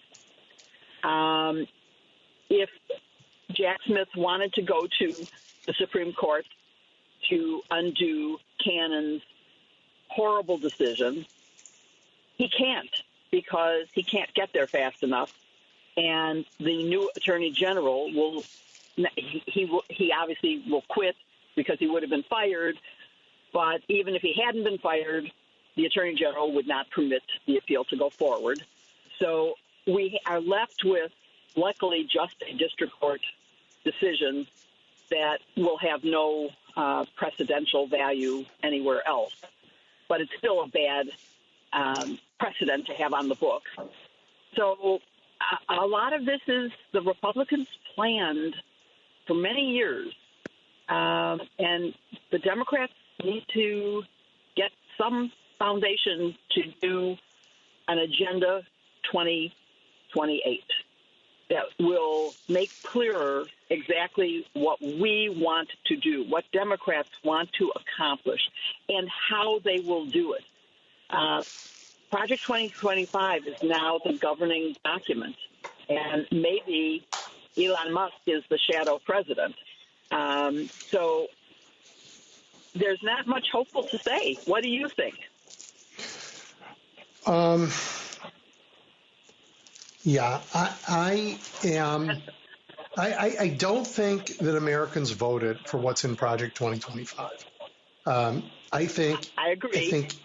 I think Donald Trump has some choices to make.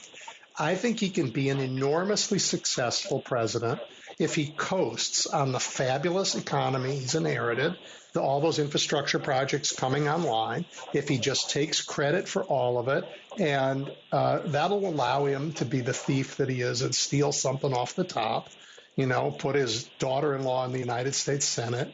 And well, he's going to do it. They're going to do it, right? And grift. But he would be a very successful president if he just did that. If instead he really decides that he's going to build a massive internal gulag system to try and deport millions of people, find them, take them out of their homes, rip families apart, there'll be a reaction that he's not ready for. If he really puts in a tariff system that raises everybody's prices and brings inflation back after it's been tamed, he'll pay a huge price for it, provided we still have honest elections. And I think that would be hard to get rid of in 2 years, really. The appointment of Matt Gaetz, Jill, it's not just an attack on the Justice Department. It is a test of whether the United States Senate will just abdicate its advice and consent role entirely. Can they really do that? Can they really pretend that advice and consent is not in the Constitution and throw everybody into resource appointments? That may be one of the scariest things. And you've said a number of things that I want to comment on. One, Gaetz is a real insult to the Department of Justice that I love, that I respect. It is all part of tearing down the institutions that have protected our democracy. It is a really bad situation. The best thing I can hope for is that it was really a joke to make his next in line, the Deputy Attorney General that he has nominated, his own lawyer, look good. And to make us say, oh, thank God it's not Gaetz, I'll go with this guy. It's the same thing that you can hope for with some of his other nominations. I mean, now I say, oh, Burgum, wow, that's a mainstream choice. Marco Rubio, yeah, good choice. Because they look good compared to Tulsi Gabbard, compared to RFK Jr. They start looking good. And by the way, when you said about family separation, remember that Holman has said, oh, we don't have to separate families. We're going to deport the American citizen parts of the family along with them. They don't have to be separated. We'll just support them all. So I think that when you said people didn't vote for Project 2025, I think that's true. I think if they actually understood each and every aspect of it, they would have said, oh, I don't approve of that. But all of the election focus groups have shown that if you said, do you like, and say A, and do you like B, they will like A as long as they don't know that it's the Democratic policy. If they think it's Donald Trump, they like it. So they're liking things that they haven't seen the consequences of. They don't understand that tariffs mean that everything at Walmart is going to cost double. because he's going if he gets away with doubling the tariff. They don't understand that tariffs will be retaliated against, and our goods will not be able to be exported because the tariff will be so high that we can't sell our goods overseas. So jobs will be lost in America because we don't have a market to send them to. Once they start seeing that, I don't know, maybe they will believe when he says, oh, it's the Democrats' fault, which it isn't at all. But they believe that now. They think he's responsible for the good economy that Joe Biden created. So if we don't learn how to communicate without talking down, and here you and I are obviously two white elites talking to each other, and I don't know your audience well enough to know whether it's only college-educated people listening to us. I hope not. I'm staying on X. Many people have left it. I get horrible, bad stuff and ugly, comments. But I'm hoping that maybe one person will see something I say and go, oh, that makes sense. Maybe I should think about that. When they say, oh, Kamala was all for transgender surgery for inmates and immigrants who are locked up. I said, please do a fact check. Now, they won't, so I did a fact check, and I sent the fact check to the friend who said that to me. And, of course, the law requires medically necessary care be given to any inmate in a federal prison. Donald Trump allowed it. They're not saying that. They're saying that's her policy. No, it's the law. She must follow the law. And even Donald Trump followed that law. There have only been 2 inmates who've ever gotten surgery, but they have gotten hormones because that's medically necessary. So, again, it's a question of can we get people to understand the facts? I don't know, but I think facts matter and that we have to keep trying. I just started a new podcast on YouTube called Just the Facts. And I am hoping that through that I can interview people about facts and that maybe people will listen. I'm not lecturing anyone. I'm not, I don't know. I'm just doing my best to let people know the facts.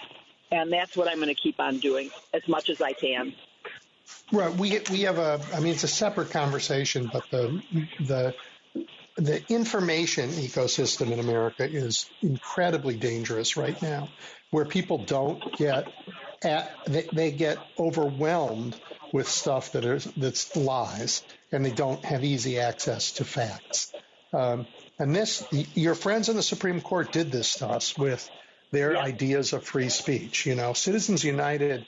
I mean, am I wrong in this? My read of Citizens United says that you, Joe, are absolutely entitled to say anything you want, but I'm also entitled to surround you with giant speakers and play what I want so loud that no one will hear you. Your free speech right is completely, you get to say whatever you want, but whether anybody hears it or not, hey, I get to have the bigger megaphone because that's what Citizens United said to me. Well, I was an ACLU board member. I believe completely in free speech. I believe in the marketplace of ideas. Eventually the truth will out. So far that hasn't happened, so I may have to rethink my values. But I think we need to hear both sides. And if they have a bigger megaphone than we have, then it means we're a minority. And we need to act like a minority to get our views known and understood. And when you said they don't have easy access to the facts, I don't agree with that. Anybody can go to the public library and use a computer and look up the facts anywhere, anytime, just as I did when so my friend said to me, well, Kamala paid for the endorsement. She gave $10 million to Beyonce to endorse her and $1 million to Oprah. So I went and I fact-checked that. And, of course, it's not true.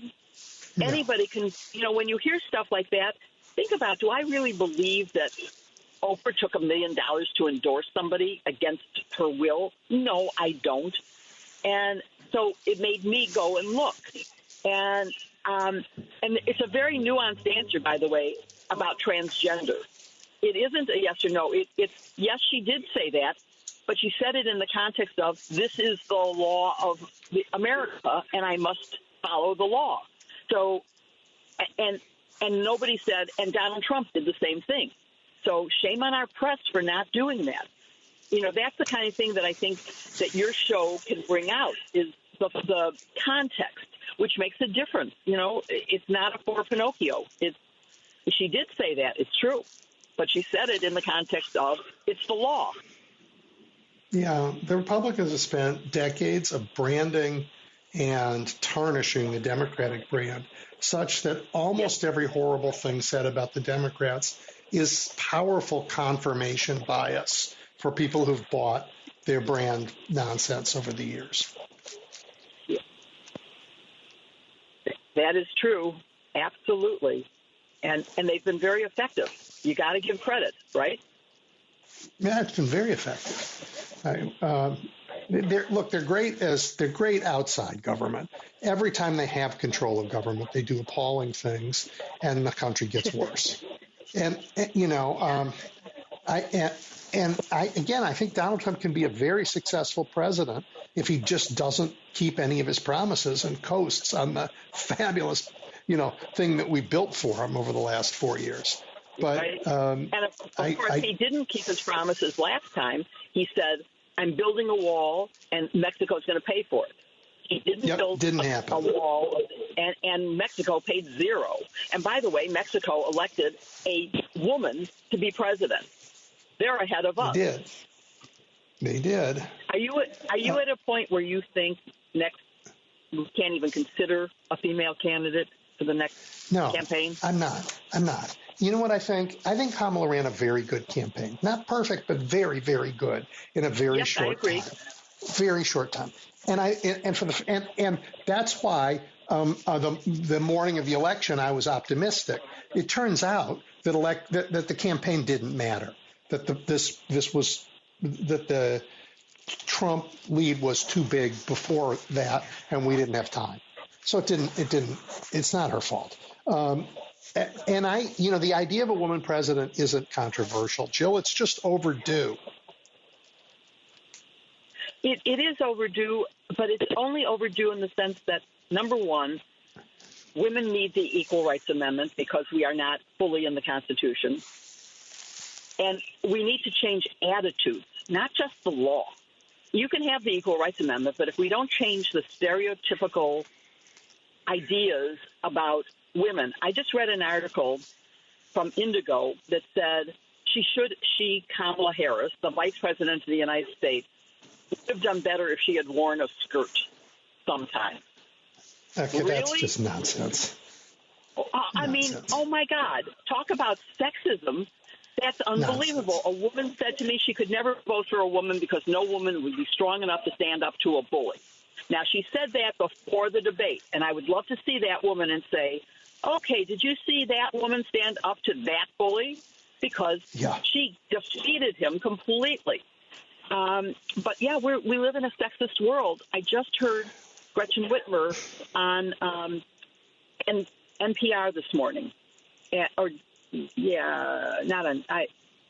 was NPR. On Wait, Don't Tell Me. And I thought, oh, my God, she is so relatable and so smart and so funny.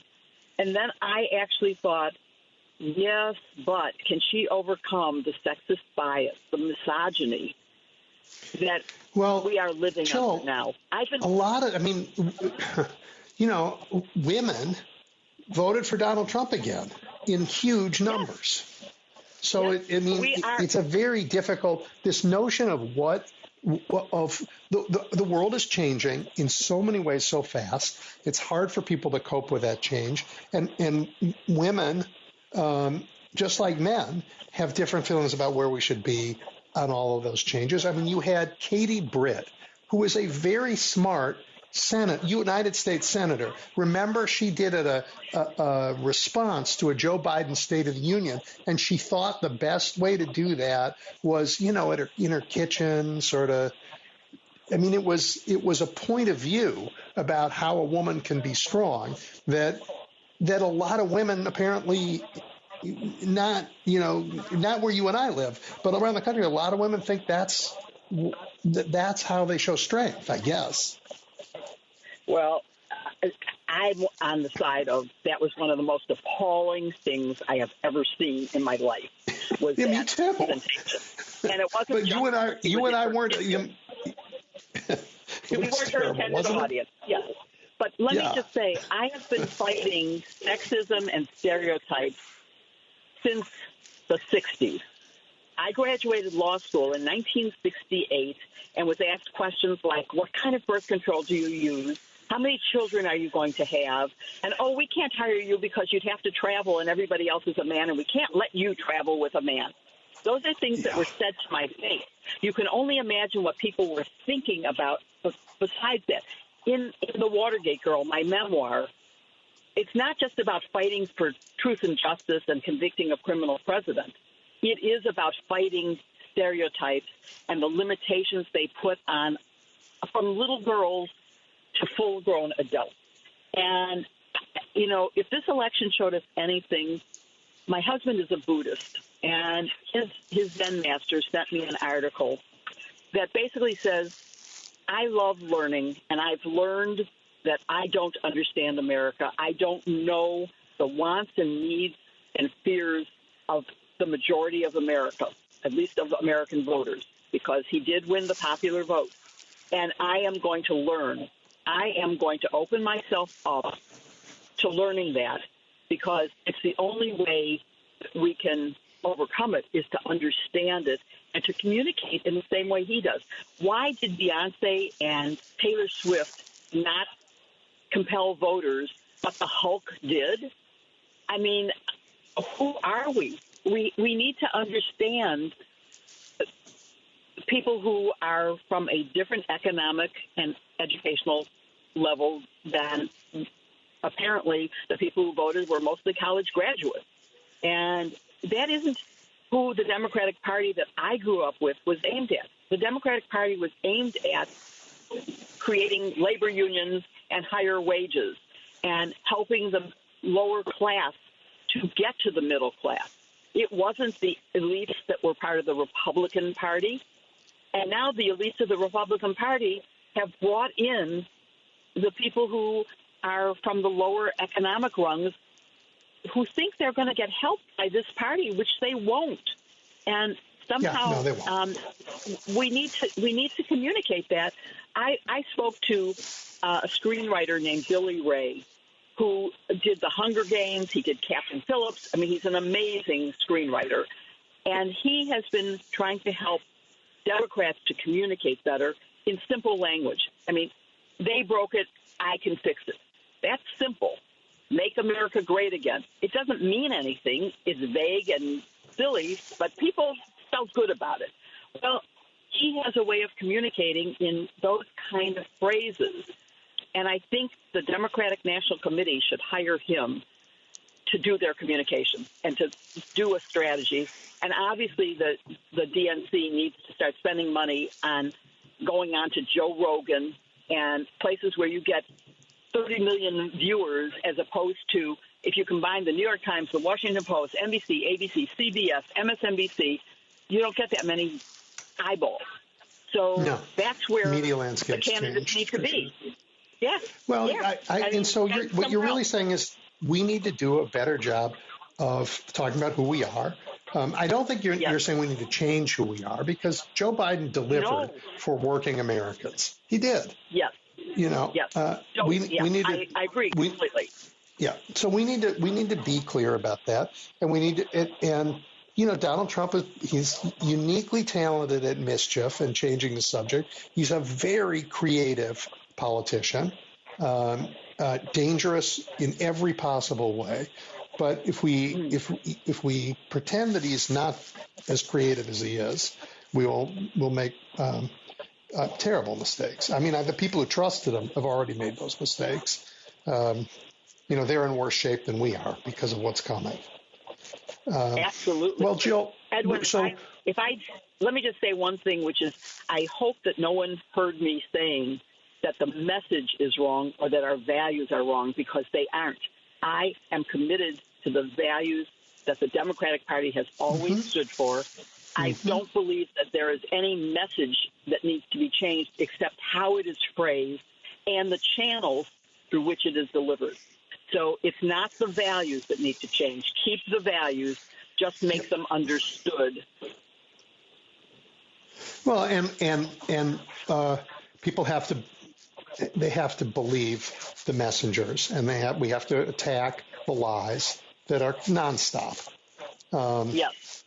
I thought Pete Buttigieg did a very good job in this campaign of going to places that Democrats don't usually go and to address the lies. We need more of that. Yes. We need more of that. He did a great job, and so did Gavin Newsom, so did Gretchen Whitmer. Yep. We have a lot of great speakers. We really, really do. Yeah, we really do.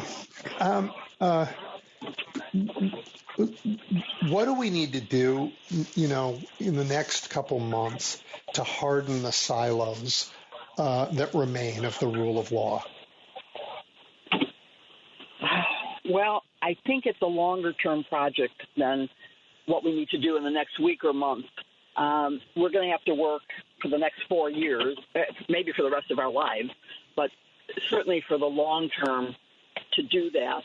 And I think that America's lawyers have formed groups. I mean, I'm on a board of advisors for the American Constitution Society, and they are starting to put together lists of judges for future Democratic presidents to nominate.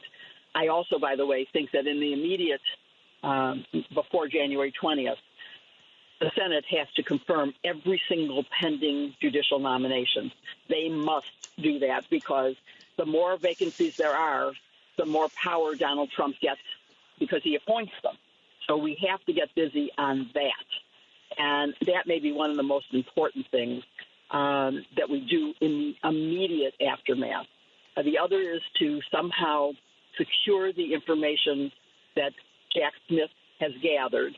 Whether it becomes public now or not, it needs to be secured so it isn't destroyed. I think there are ways he can dismiss the case without prejudice so that it can be refiled in 4 years when hopefully we haven't lost our democracy and we have a new election, and that the Constitution that says you only get 2 terms is abided by, so that we do not have a President Trump, even if it's, God forbid, President Vance or Lara Trump. Oh, my God. Too horrible. So I think those are some of the things I would do immediately to work on. I would put pressure on those things as immediate. That could protect our courts. And courts have withstood, not completely. I mean, you have, Judge Cannon, but there are more judges, including Donald Trump appointees, have upheld the rule of law. And again, we need to develop a cogent, understandable message. I talked today to somebody who said, I was talking to a Polish friend of mine, and she voted for Trump, and I asked her why. And her answer was, well, because he's going to protect me. And she said, you do understand that he plans to deport any undocumented person. She said, well, I'm a citizen. I voted. And yes, but what about the rest of your family? She said, well, he's not going to do that. It's only the Mexicans. Well, it isn't. It's undocumented. Right. And once upon a time, it was only going to be the Jews. Communicate that? Why didn't we? Why didn't we communicate that? We tried. The megaphone on the other side was we failed. We failed. We failed. Absolutely right. We failed. And they succeeded. We failed. Jill, I got to ask an absolutely horrible, rude, impossible question, and I'm apologizing in advance. Oh, God, I'm not answering it, but go ahead. Is Sonia Sotomayor going to last 4 more years? I certainly hope so. I love her. I think she's been a terrific justice. Her passion and her intellect are unbelievable. Do I know her health? I don't know her health. But I don't think nobody knows her. You would have said about Ruth Bader Ginsburg, I love her. She's passionate, you know. I just, if we have another RBG on our hands, I don't know that America can survive an even more corrupt Supreme Court. Okay, well, that's true. But let me ask you this. Do you honestly think that if she resigned today, that Congress would act to confirm a replacement? I do not. There's no way it's going to happen. No, it's too short. Should have, if it were going to happen, it should have been a couple months ago. Right now, it's too short. It would have had to be more than a year ago. Remember what they did when Merrick Garland was nominated, and God knows he would have been better in the Supreme Court. It just doesn't matter. Remember what they did when Amy Coney Barrett was nominated, and we had a majority right now. Yes, exactly. They pushed her through technically, they did it as fast as this. But unfortunately, I don't think the Democrats have it in them to get it done. So she should not. I love Dick Durbin. If he can't do that in this challenging time, then he shouldn't have the job. And I love him, but let's hope that he fills all the pending vacancies. Everyone. That would be a good thing. Everyone. Yeah. Now, it's not going to happen because not all of them have gone through security clearances and investigations, but it could. And you asked a different question about, speaking of security clearances, Donald Trump is sort of saying, I'm nominating them. They have clearance. They don't need to go through the security of the FBI. And I'm going to use a private firm that, of course, is going to please me by giving me the results I want and saying that everybody is clear. We've already discovered that Hegseth is now allegedly has gone through a sexual assault charge and something else. I can't remember what the other thing was. I worked in the Pentagon. He's tattooed with tattoos that you can't have in the military. Right. He's violent right-wing tattoos. And other people who served with him in the military says he's unfit and dangerous. Yes. Well, a big unfit and dangerous. Matt Gaetz is unfit and dangerous. Hegseth, I know he's unqualified. I don't know that he's dangerous because I don't know enough about him. But the fact that he won't go through a Senate hearing says a lot to me. The fact that they did not vet him before nominating him, that they were caught by surprise by the sexual assault allegation and the tattoo issue, it's incredible that's what it is. So hopefully the Democrats will have a great DNC chair who will, and by the way, that's one of the problems is that women are hurting women. And by the way, I know I'm going to get in trouble for saying this because I said it once before and everybody said, oh, that isn't true. Women are their own worst enemies. It used to be when I first got out of law school that everybody said, well, I made it. I'm not going to help another woman. I don't feel that way, obviously, and I think more women don't feel that way. But a lot of women still feel that way. And so obviously they stayed home and didn't vote for Kamala, or they would have if they didn't. Anyway, it's hard to say. But I think there's a lot that we can do to change attitudes and to change the understanding of what the values of the Democratic Party are and the accomplishments of Joe Biden and Kamala Harris. All right, Jill, that's got to be our last word. Thank you so much, as always. Just tell everybody about one more time before you leave, where they find your new, you said YouTube, right? Oh, yes. I have a new YouTube show called Just the Facts, and so that's where you would find it. I also have just signed up for Blue Sky, and I'm Jill Wine -Banks at Blue Sky, Social. And I'm still on as I said, I'm staying on X till the very, very end. I'm also on Threads and LinkedIn, and I have a website, JillWineBanks.com, no hyphen in that one. So I hope I'll hear from your listeners as to what they think. And if they have someone they want me to interview on Just the Facts, let me know. I'm interviewing Carolyn Maloney on Monday, who is one of the leading advocates for the Equal Rights Amendment. And we're going to talk about a difference of opinion between the feminist majority and the Illinois ERA coalition as to the tactics to use to get that passed. That's interesting. I'm going to want to hear that. Yeah. Okay. Thank you, Jill. Thank you, Edwin. It was a pleasure. Bye. Bye. All right, everybody, we're taking a break, and your calls when we come back. Edwin Eisendrath is taking your calls now at 773-763-9278. The Big Picture is on now. WCPT 820. Jim, start us off. Hi, Edwin. I just want to talk about a couple of Halloween picks for the cabinet. The first one is the gentleman who's going to run the military who has he shows his modesty by going on some electronic devices, showing his tattoos, going up and down with his arms. I guess Trump must have saw it. I got impressed with it. But anyway, his whole deal is to stamp out the enemy within.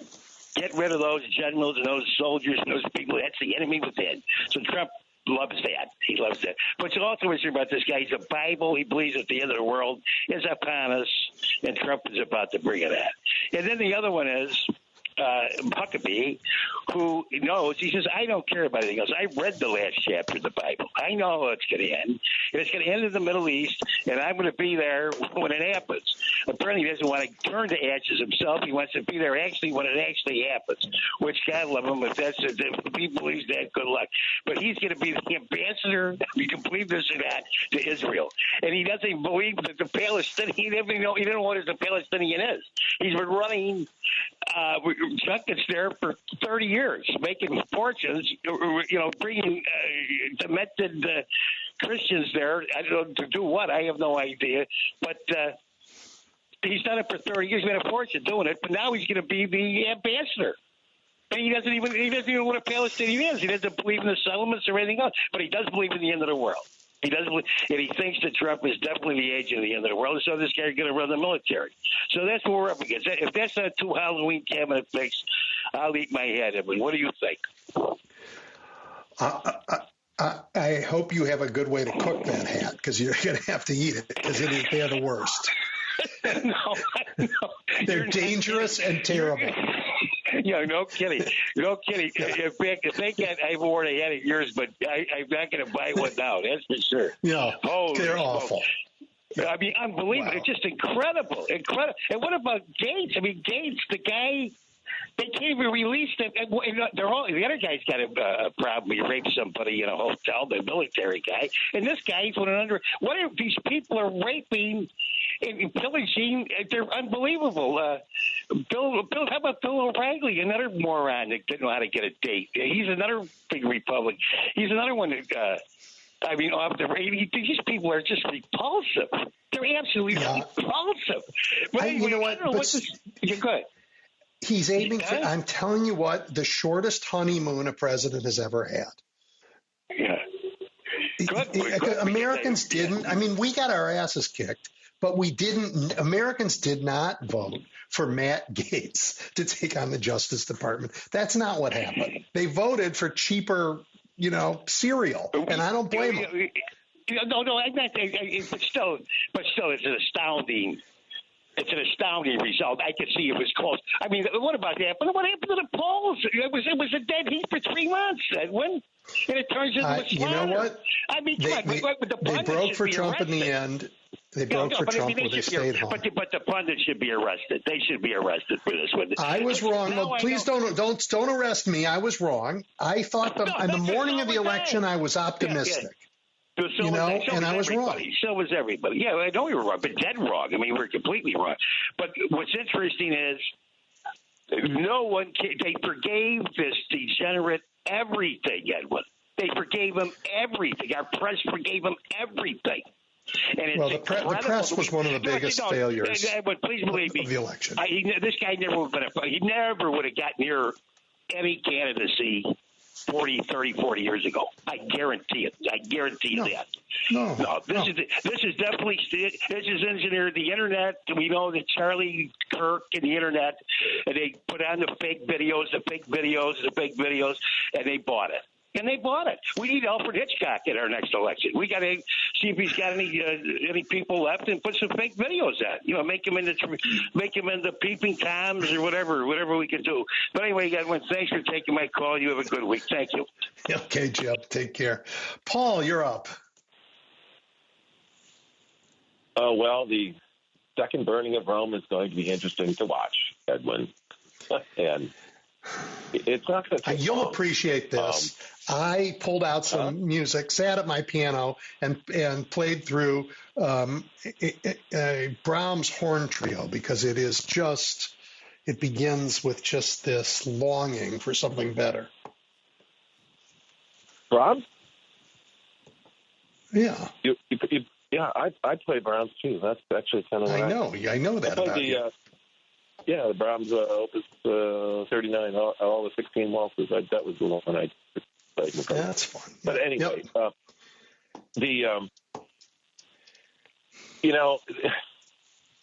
anger, greed, fear, apathy, mistrust, they're all served by irrationality.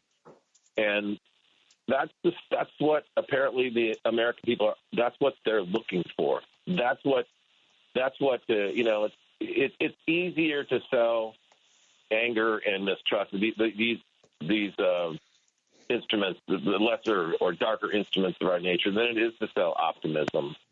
And maybe that's why, they nailed the one to the cross, right? He was just too optimistic. People can't take that. And they do the same thing now. Don't you Christians out there think that you wouldn't do the same damn thing now? You absolutely would. And that's the point. That is the point. You do the same thing now. That's why he had to come. I mean, that's theoretically I'm saying, whether you believe it or not. That's the whole point, is that you would do, and then that's the point about original sin, supposedly. We'd all do the same thing as we originally did. So, the American people, they complain about inflation. Not one of them could tell you what it is. They couldn't tell you. Not let alone they couldn't tell you what the three kinds of inflation are. They couldn't tell you about market inflation versus currency inflation versus inflation caused by the shortage of, essential commodities like energy and water. They couldn't tell you that. Why? All they think is high prices are inflation. Well, the prices are about to go a lot higher. And I don't even know if they think about this. But, you say tariff. This is the whole Mexico's going to pay for the wall. They think that China's going to pay for the tariffs. No. And here's the other thing. Nobody seems to, of course, whatever Trump says, they won't rein it in. But any student of American history knows that the tariffs is what killed the one-term President Benjamin Harrison. The McKinley Tariff Act of 1890, the American people were fed up with high prices because tariffs raise all prices, not just the imported good, because if you jack up the price of the imported good, well, that leaves a ceiling that the domestic product can also raise its price to be just beneath that ceiling. So everything goes up. It's just like these people, they just don't think. And so, you know what? There's a book by an author. Her name is Rebecca Costa. She used to have a program here on WCPT. It was called The Costa Report. She wrote a book in 2014 called The Watchman's Rattle. He's a sociobiologist, a student of Richard Dawkins. And that book talks about the irrationality of societies that have crashed in the past. That's what has caused that. And I emailed her the other day, and I said, so how did we get here? And she said, everything that I have outlined in that book has come to fruition. And it's not going to be right away, but when it starts to unravel, it's going to unravel fast. And it's because, Einstein, I read a biography by him once, and he had a friend who was coming for U.S. citizenship, and I don't remember the guy's name, but Einstein said, before his citizenship hearing, he said, Albert, I think this Constitution, it could lead to fascism. And he didn't say why. The book didn't say why or how. All Einstein said was, don't bring that up at your hearing tomorrow. But really. Now you see how it can. And there's not just one recipe for fascism. Ignorance is you just stimulate people's anger, greed, mistrust, mostly anger. And what is the old proverb, the old adage? Never make a decision when you are angry. And that's exactly what tens of millions of people did. And not only that, of the 7 deadly sins, the one that is sometimes called sloth, is better, more accurately stated as apathy, might be the worst.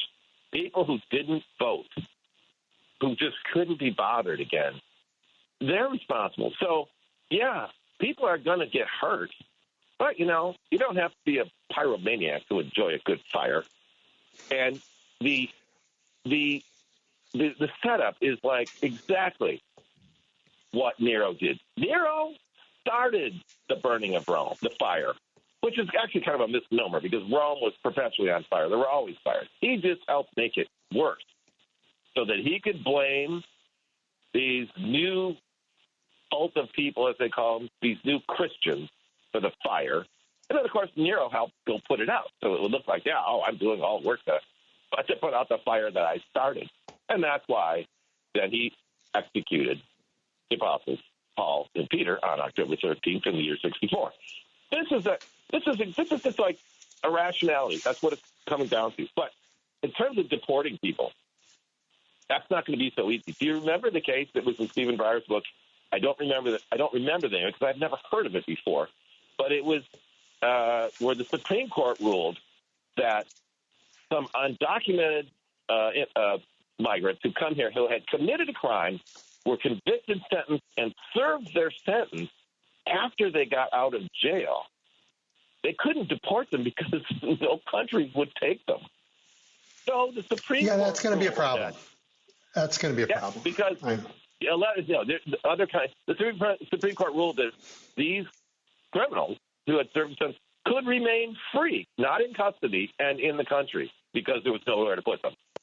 But he also ruled in the same case that those who were seeking asylum who had not committed a crime could remain in custody pending their hearing, which is just this court is so full of beans. But it's going to be Paul.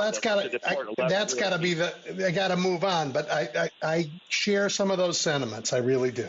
Thank you, Paul. Yeah, you bet. Gregory, you're next. Good afternoon. Greg? Good afternoon. Yep. Can you hear me? Yes, sir. Can you hear me? Okay. Yes, sir. Excuse me, Mr. Eisendrath.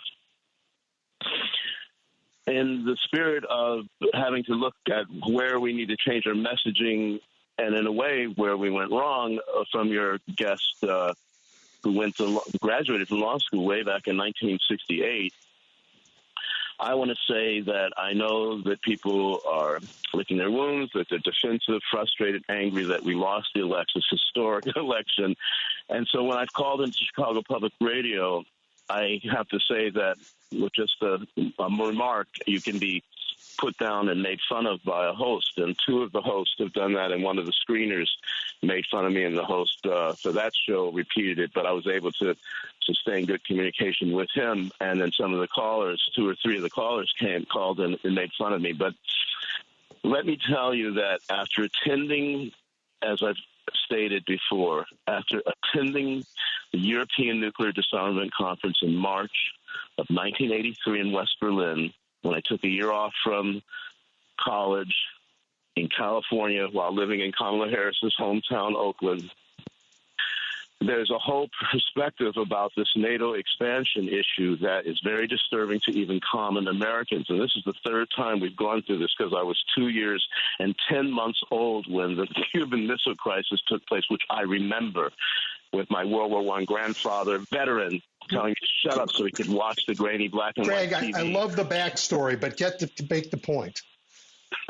I'm talking to a 30-year-old worker at a national retail store while I went in there, and we were talking about the election, and she said that she thought, not that she voted for Trump, but she said she thought that some people would have voted for him because they see him bringing the war to a close, where the war would continue on with Kamala Harris. And there's a chance of nuclear war in here. Americans are not dumb. And then I talked to a 25-year-old young man at O'Hare who works at O'Hare, and he's just dancing and happy. And I say, you're so happy after the election. We got to talking about the election. He thinks Donald Trump has already ended the war. For her to keep just pushing NATO, we're going to keep trying to defeat the Russians when this could blow up in our face, instead of bringing this to a treaty negotiation to end this war, is to not be sensitive to what a lot of Americans are doing. Now I understand your point. And a lot of people do share that. The question is, of course, what's the best way to create a stable, lasting peace in Europe and elsewhere in the world? And for my bet is not on the team that Donald Trump is bringing in, they have no record or even ideas for bringing in a stable peace. So I appreciate that. I don't disagree. I don't disagree with you. That point about NATO. I know people think NATO expansion. Some people don't think it's a good idea. Fair point. I'm not one of them, but I think tax on tips. No tax on tips. One of your hosts said she did come out with that first. I Google fact checked it, and there was a British Broadcasting Corporation article, BBC article, that stated that Trump came out with it first in June. She came out with it in August, and that's when they started calling her copycat Kamala. And then no tax on Social Security.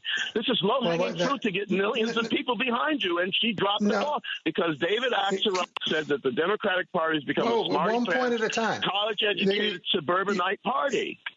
Well, you're going all over the place, Greg. We had you had me at a foreign policy discussion, and you went somewhere else. So we'll call back next week. We'll pick up another topic. All right. I'm going to move on now. Thank you. All right. Pam, you're next. Pam? Hello. I know time is limited.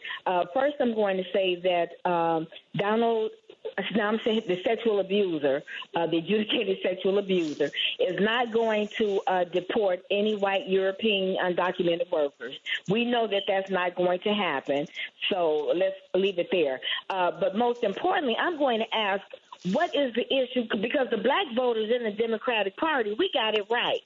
We weren't happy with everything the Democratic Party did, but it was enough for us to say no to that adjudicated rapist. And I can't quite understand why wasn't that sufficient for the white voters. And that's men, women. We need to ask that question and delve into that. So I don't know, is that there's a faction? Because now I feel like as a black person that those voters in the party, they're not allied with us. So I'm still trying to determine what was going on. And then also we want to know about what population, black voters, white voters, what about the Asian and Jewish voters? And then I will specifically ask that the fact that John Kelly said that this sexual abuser wanted Hitler-like generals, was that not offensive to the Jewish community? Because I didn't hear any deep... Can I just finish? I didn't hear any deep outcry about it. However, when Mayor Johnson here in Chicago had an issue with someone who made comments offensive to the Jewish community, I heard about that. So I'm just trying to get answers, what's offensive to people, what's not. I can help with some of that. Right. Donald Trump is a racist. Help with some of that. Why was that okay for so many white voters?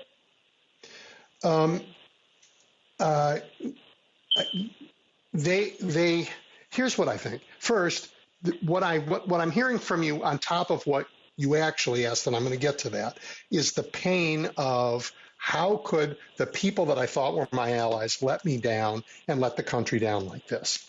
And I share that pain. I do. Supposed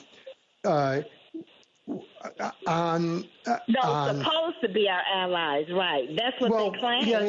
Yeah, I know. So I don't want to speak for people who aren't me. But that's important. No, I'm not brushing it off. I apologize. Right. I feel like the white community does not want to answer that question. White hosts on WCPT don't really want to delve into that. And that's what's upsetting me. Because when you agree that black people got it right, when you agree that black voters got it right. I totally agree. So I'm trying to find out. I'll hang up and listen. Thank you. No, you don't have to hang up because it's a conversation. It's been a long time since white voters have voted for a Democrat. The majority of white voters have voted Republican for decades. And we've tried to make inroads. Joe Biden made some, and Donald Trump won some of it back, no question. Jewish voters voted overwhelmingly for Kamala Harris. I think about 80-20, I think was the figure I read. He voted for Kamala. There was plenty of outrage in the Jewish community about those Hitler comments, and people walked away from Donald Trump for that. This question of allies, it's very tough. It's very, very tough.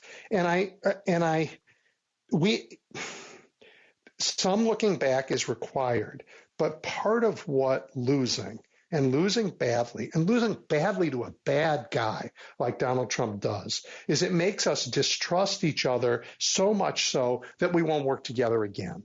And if that happens, he will never lose. And those bad guys will never lose. So I really appreciate your question, and I really appreciate the hurt and the anger that's in the question, because you look around and you go, hey, my guy's got this right. Why didn't everybody else? I mean, and, some of it is lies. So many people who voted for Donald Trump simply don't believe he's an adjudicated rapist. They think that's a lie because that's what they were told time and time again by the media, by the big propaganda machine. They just don't believe it. I'm not sure that people said, it's a good idea to put a rapist in the White House. I think that's not what happened. I think they think they've been taught to think that everything we say is a lie. And that's a problem. Oh my gosh, I've run out of time. If you were waiting to get to call again next week. Pam, I hope that is some comfort. A lot of work to do. All right, guys, I'll talk to you next week. Thank you for spending your Saturday with me.